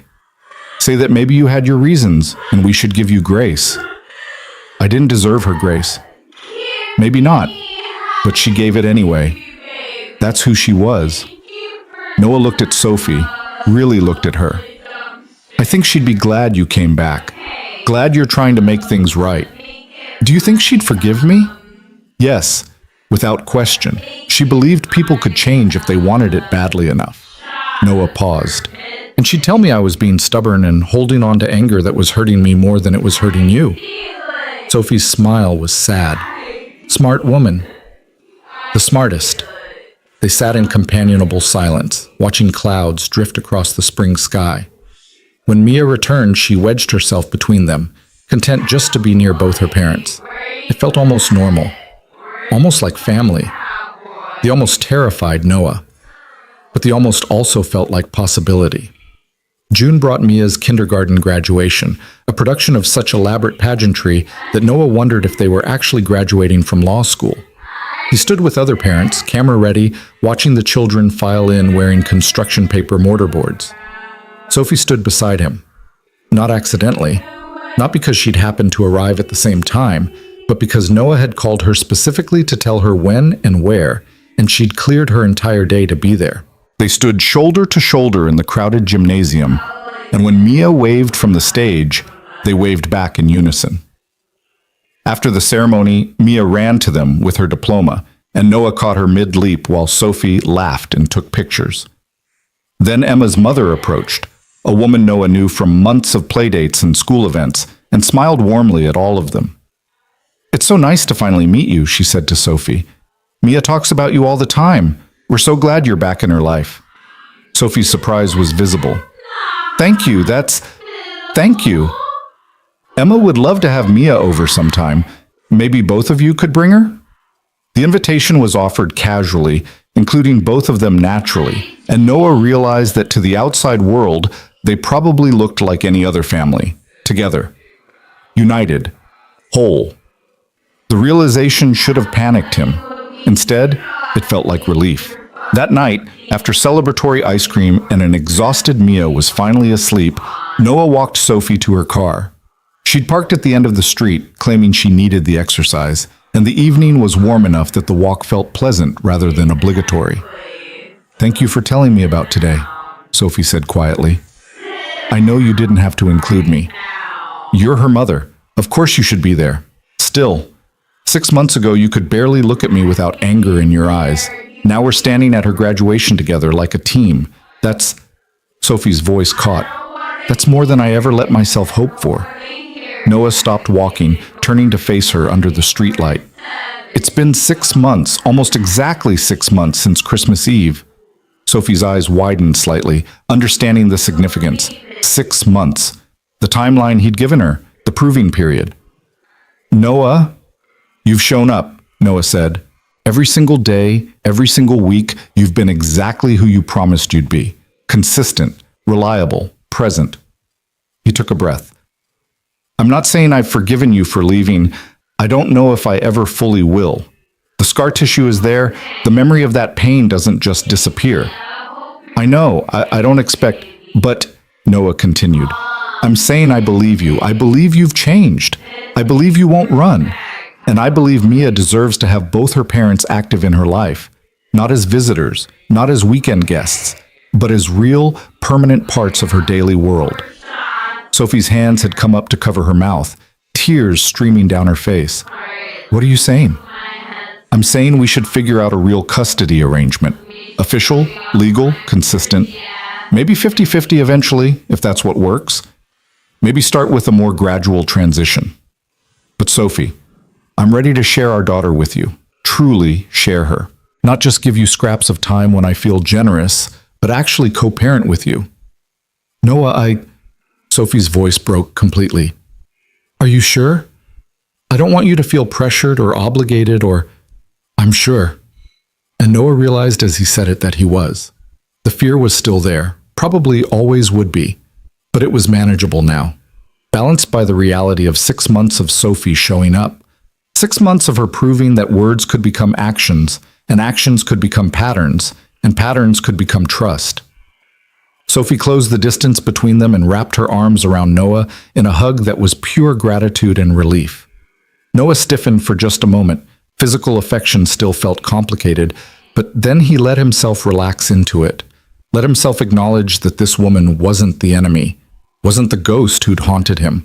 She was just Sophie, flawed and trying, human and healing. When they pulled apart, Sophie was still crying. "I won't let you down. I swear I won't let you down." "I know, you've already proven that." Noah smiled, and it felt genuine. "Now go home and get some sleep. We have a lot of logistics to figure out, and knowing you, you're going to want spreadsheets and color-coded calendars." Sophie laughed through her tears. "You remember that about me?" "I remember everything about you. I just spent 3 years trying not to." Over the next weeks, they worked out the details with lawyers and mediators.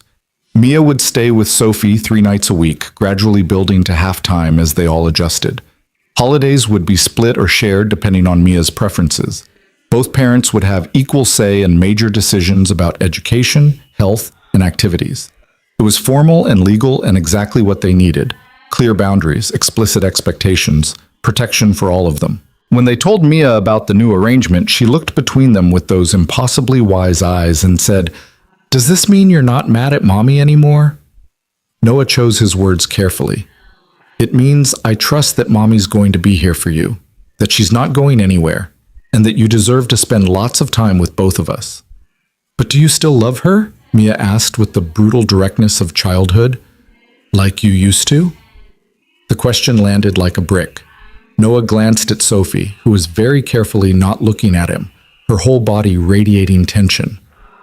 "Love is complicated, baby," Noah said finally. "The way I loved your mother before, that was a long time ago. We're different people now, but I care about her. I want good things for her, and I'm grateful she came back to be your mom." Mia absorbed this with the seriousness she gave to all important matters. Then she said, "Okay, but I think you should be friends. Because friends are people who care about each other and want good things for each other. And that's what you just said." Out of the mouths of babes. Noah met Sophie's eyes and saw something vulnerable there. Something that asked if friendship was possible. If they could rebuild not what they'd had, but something new. Something that honored their history without being trapped by it. "Yeah," Noah said, speaking to Mia but looking at Sophie. "Friend sounds about right." July came with heat and long days, and Mia splitting her time between two homes with the easy adaptability of childhood. She had clothes at both places, her own space in both apartments, two sets of bedtime routines that were different but equally loved. And most importantly, she had two parents who showed up, sometimes together, sometimes separately, but always present. One Saturday in late July, Noah was dropping Mia off at Sophie's when a summer storm rolled in fast. Rain poured down in sheets, thunder cracking overhead, and Mia squealed with delight because she loved storms with the fearlessness only children possessed. "Come inside until it passes," Sophie called from her doorway. "No point driving in this." Noah hesitated only briefly before agreeing. They settled in Sophie's living room while Mia pressed her face to the window, narrating the storm like a sports commentator. Sophie made coffee. She remembered how Noah liked it, cream, but no sugar, and they sat on opposite ends of the couch with careful space between them. "I have something for you," Sophie said after a moment. "I've been meaning to give it to you, but I wasn't sure if the time was right. But I think now it is." She disappeared into her bedroom and returned with a framed photograph. When she handed it to Noah, his breath caught. It was a picture he'd never seen. Him holding newborn Mia in the hospital, his face full of wonder and terror and overwhelming love. Sophie must have taken it in those first hours after birth, before everything fell apart. "I kept it with me," Sophie said quietly. "Through everything. Through Colorado and Boulder and every place I ran to. I'd look at it and remember what I was fighting to get back to, who I wanted to be strong enough to return to." Noah stared at the photo, at his younger self's face, at tiny Mia's scrunched newborn features. "I didn't know you'd taken this. I took hundreds that day, but this one captured something, the way you looked at her like she was the entire universe, like nothing else mattered as long as you had her." Sophie's voice caught. "I wanted to be able to look at her that way, without fear, without panic, just pure love. And it took me 3 years and so much work, but Noah, I can do that now. I can look at Mia and just feel love, nothing else. No fear, no shame, no certainty that I'm going to fail her. Just love." Noah set the photo down carefully on the coffee table. "You're a good mother now, Sophie. I see it. The way Mia lights up around you, the way she trusts you completely. You've earned that. Thank you. That means more coming from you than anything else could." Sophie paused. "Can I ask you something? And will you be honest?" "Always." "Do you ever think about what might have happened if I'd stayed? If I'd gotten help before everything broke? If we'd fought through it together instead of me running?" Noah considered the question, really considered it. "Sometimes. Usually late at night when I can't sleep. I think about who we were before Mia. How happy we were. How certain I was that we'd figure out parenthood together." He looked at Sophie. "But I also think we might not have made it. Because you weren't ready to face your trauma, and I wasn't equipped to help you through it. We were kids playing house, Sophie, 22 years old and thinking love was enough to overcome anything. And now? Now we're adults who've been broken and rebuilt, who've learned that love isn't enough. You need honesty and therapy and boundaries and work. So much work. Noah smiled slightly. So no, I don't think we would have made it if you'd stayed. I think we both needed to fall apart to figure out how to be whole. Sophie nodded, accepting this truth. Do you think... She trailed off, then started again. Do you think there's any possibility of us someday being more than friends? Not now, I'm not asking for that. But someday, when enough time has passed and enough healing has happened? The question sat heavy between them. Noah's first instinct was to say no, to protect himself from that possibility, to keep the boundaries clear and safe.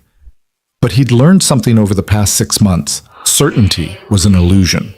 Life was messy and complicated and full of possibilities you never imagined. I don't know, he said honestly. Ask me again in another 6 months, or a year, or whenever enough time has passed that we can answer that question without all this history weighing it down. That's fair. Sophie's smile was sad but accepting. I can wait. I've gotten good at waiting. The storm passed and Noah drove home through wet streets that reflected the streetlights like scattered stars. He thought about Sophie's question, about possibilities, about the strange journey that had brought them from strangers to lovers to spouses to ghosts to something new that didn't have a name yet. He thought about his mother's voice saying, "Give people grace," and Catherine's letter talking about second chances, and Mia's absolute certainty that love was simple and families were forever. And he realized that maybe they were all right. Maybe grace and second chances and simple love were possible. Not easy. Not without scars, but possible.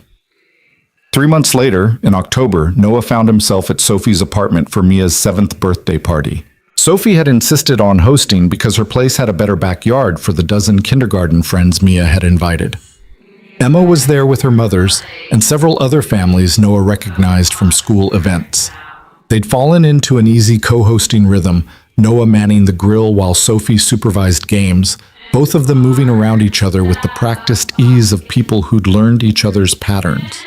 When it was time for cake, they stood on either side of Mia, singing while their daughter glowed with joy. "Make a wish, baby," Sophie said, and Mia squeezed her eyes shut with dramatic intensity. Later, after the guests had left and Mia was showing Emma's mothers her room, Sophie and Noah stood in the kitchen washing dishes. Their hands brushed in the soapy water, and neither pulled away immediately. "She wished for us to be a family again," Sophie said quietly. "I saw her looking at both of us before she blew out the candles. That's what she wished for." "We are a family," Noah said, "just a different kind than she probably imagines." "Is it different than you imagine?" Noah looked at Sophie, really looked at her. At the woman she'd become. Strong but soft. Scarred but healed. Present and committed and everything she'd promised to be. And he realized that somewhere along the way, his anger had transformed into something else. Not the passionate love of their youth, but something deeper. Respect, admiration, trust, and underneath all of that, the ember of something that might grow into love again if they gave it time and space and nurturing. "No," he said finally. "I think we're exactly the family we're supposed to be." Sophie's smile was radiant. "Yeah? Yeah." Noah set down the dish he was washing and turned to face her fully. "Sophie, I'm not ready to rush into anything. We've both worked too hard on healing to risk it by moving too fast. But I'm also not going to pretend I don't feel something when I look at you. Something that's not just co-parenting or friendship. Something that might become more if we let it." "What are you saying?" "I'm saying let's take this slow. Let's keep doing what we're doing, showing up, being consistent, building trust. Let's see where it leads without forcing it. And maybe someday we'll find our way back to each other. Not as who we were, but as who we've become." Sophie's eyes filled with tears. Happy ones this time.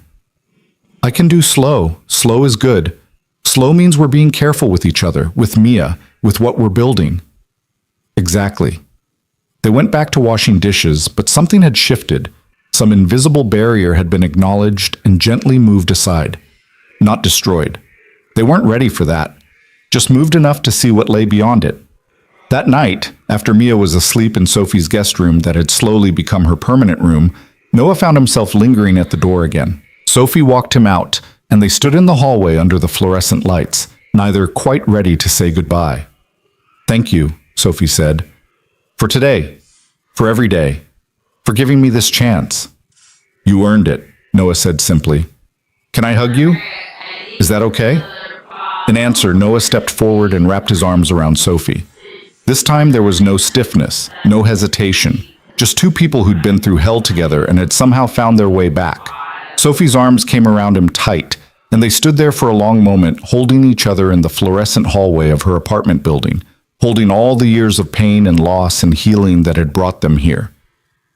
When they pulled apart, Sophie was smiling through tears. "Good night, Noah." "Good night, Sophie." Noah drove home through quiet streets, his mind full of thoughts about second chances and slow burns and families that break and heal in unexpected ways. He thought about Mia's wish for them to be a family again and realized they already were, just not in the way they'd been before. Something new. Something built on honesty and work and the hard-won knowledge that love alone wasn't enough. You needed trust. You needed consistency. You needed to show up even when it was hard. And Sophie had shown up. Every single day for 9 months, she'd shown up. That had to mean something. 6 months later, in April, 1 year and 4 months after that Christmas Eve encounter in the mall, Noah took Sophie on their first official date. Not a co-parenting meeting, not a birthday party, an actual date, just the two of them, while Mia stayed with Emma's family for a sleepover. They went to the restaurant where they'd had their first date 12 years ago, a small Italian place that was somehow still standing. They ordered wine and pasta and talked about everything except Mia, their jobs, their therapy journeys, their individual healing, their separate lives that were slowly weaving back together. And at the end of the night, when Noah walked Sophie to her car, he kissed her. Gentle, tentative, full of question marks. Sophie kissed him back with tears streaming down her face, her hands coming up to cup his jaw. When they pulled apart, Noah rested his forehead against hers. "We're taking this slow," he reminded her, and himself. "The slowest," Sophie agreed. "No rushing, no pressure, just seeing where this goes." "But Sophie," Noah pulled back enough to look her in the eyes. "I'm ready to try, really try, to build something new with you, to see if we can be not just co-parents, but partners again. Different partners than before. Better ones. I'm ready too. I've been ready. I'll wait as long as you need. I know. That's why I'm not asking you to wait anymore." They dated for 8 months, carefully, intentionally, always with Mia's well-being at the center of every decision. They went slowly, learning each other again, discovering who they'd become in the years apart. Noah learned about Sophie's trauma work, her art, her quiet life in Boulder, where she'd learned to be alone with herself. Sophie learned about Noah's journey through single parenthood, his own therapy, the man he'd become when he had no choice but to be strong. They fought sometimes, real fights about boundaries and expectations, and the lingering hurt that never quite disappeared. But they fought fairly, with honesty and respect, and they always came back together. Always chose each other again. On Christmas Eve, 2 years exactly since Sophie had appeared in that mall food court, Noah proposed. Not with grand gestures or public declarations, but quietly, in Sophie's apartment, with Mia present because she was part of this too. Part of every decision they made. He got down on one knee, holding a simple ring, and said, "I'm not asking you to be who you were. I'm asking you to be who you are now. My partner. Mia's mother. The woman who did the work and showed up and proved that people really can change. Will you marry me again? Will you build a new life with us?" Sophie cried so hard she could barely speak, but she managed to say yes. And Mia, wise, beautiful, heartbreaking Mia, wrapped her arms around both of them and said, "See, I told you we were family. I've been telling you forever." They married 6 months later in the hospice garden where they'd scattered Catherine's ashes, because that place represented beginnings that came from endings. Mia was their only attendant, wearing a dress the color of butterflies, carrying flowers for the grandmother she'd barely known, but who'd changed everything by dying at exactly the right moment. The ceremony was small, Just Emma's family and a few close friends and Noah's neighbor who'd helped so many times when he was drowning. They exchanged vows they'd written themselves, promises about showing up and doing the work, and choosing each other every day even when it was hard. "I can't promise I'll never hurt you," Sophie said, tears streaming down her face. "I can't promise I'll never struggle or stumble or need help, but I promise I'll stay. I'll stay through the hard times and get the help I need. I'll never run from us again." "I can't promise I'll always trust easily," Noah replied. "I can't promise the past won't sometimes rise up and make me afraid. But I promise I'll keep choosing you. I'll keep giving you chances to prove what I already know, that you're here, that you're real, that this is real." After they kissed and Mia cheered and everyone clapped, they stood together in that garden, the three of them. And Noah felt something he hadn't felt in years. Complete. Not perfect. Not without scars. But whole in a way that acknowledged the breaking and the healing both. That night, after Mia was asleep in what was now officially their shared home, Noah had sold his place and they'd bought something new together, fresh start in a space that belonged to all of them. Sophie and Noah sat on the back porch watching fireflies blink in the darkness. "Do you ever wonder what your mother would think?" Sophie asked. "About all of this? About us finding our way back?" Noah thought about his mother's voice saying, "Give people grace." Thought about Catherine's letter about second chances. Thought about all the people who'd loved them and hurt them and shaped them into who they'd become. "I think she'd say we did it right," Noah said. "Not easy, not clean, but right.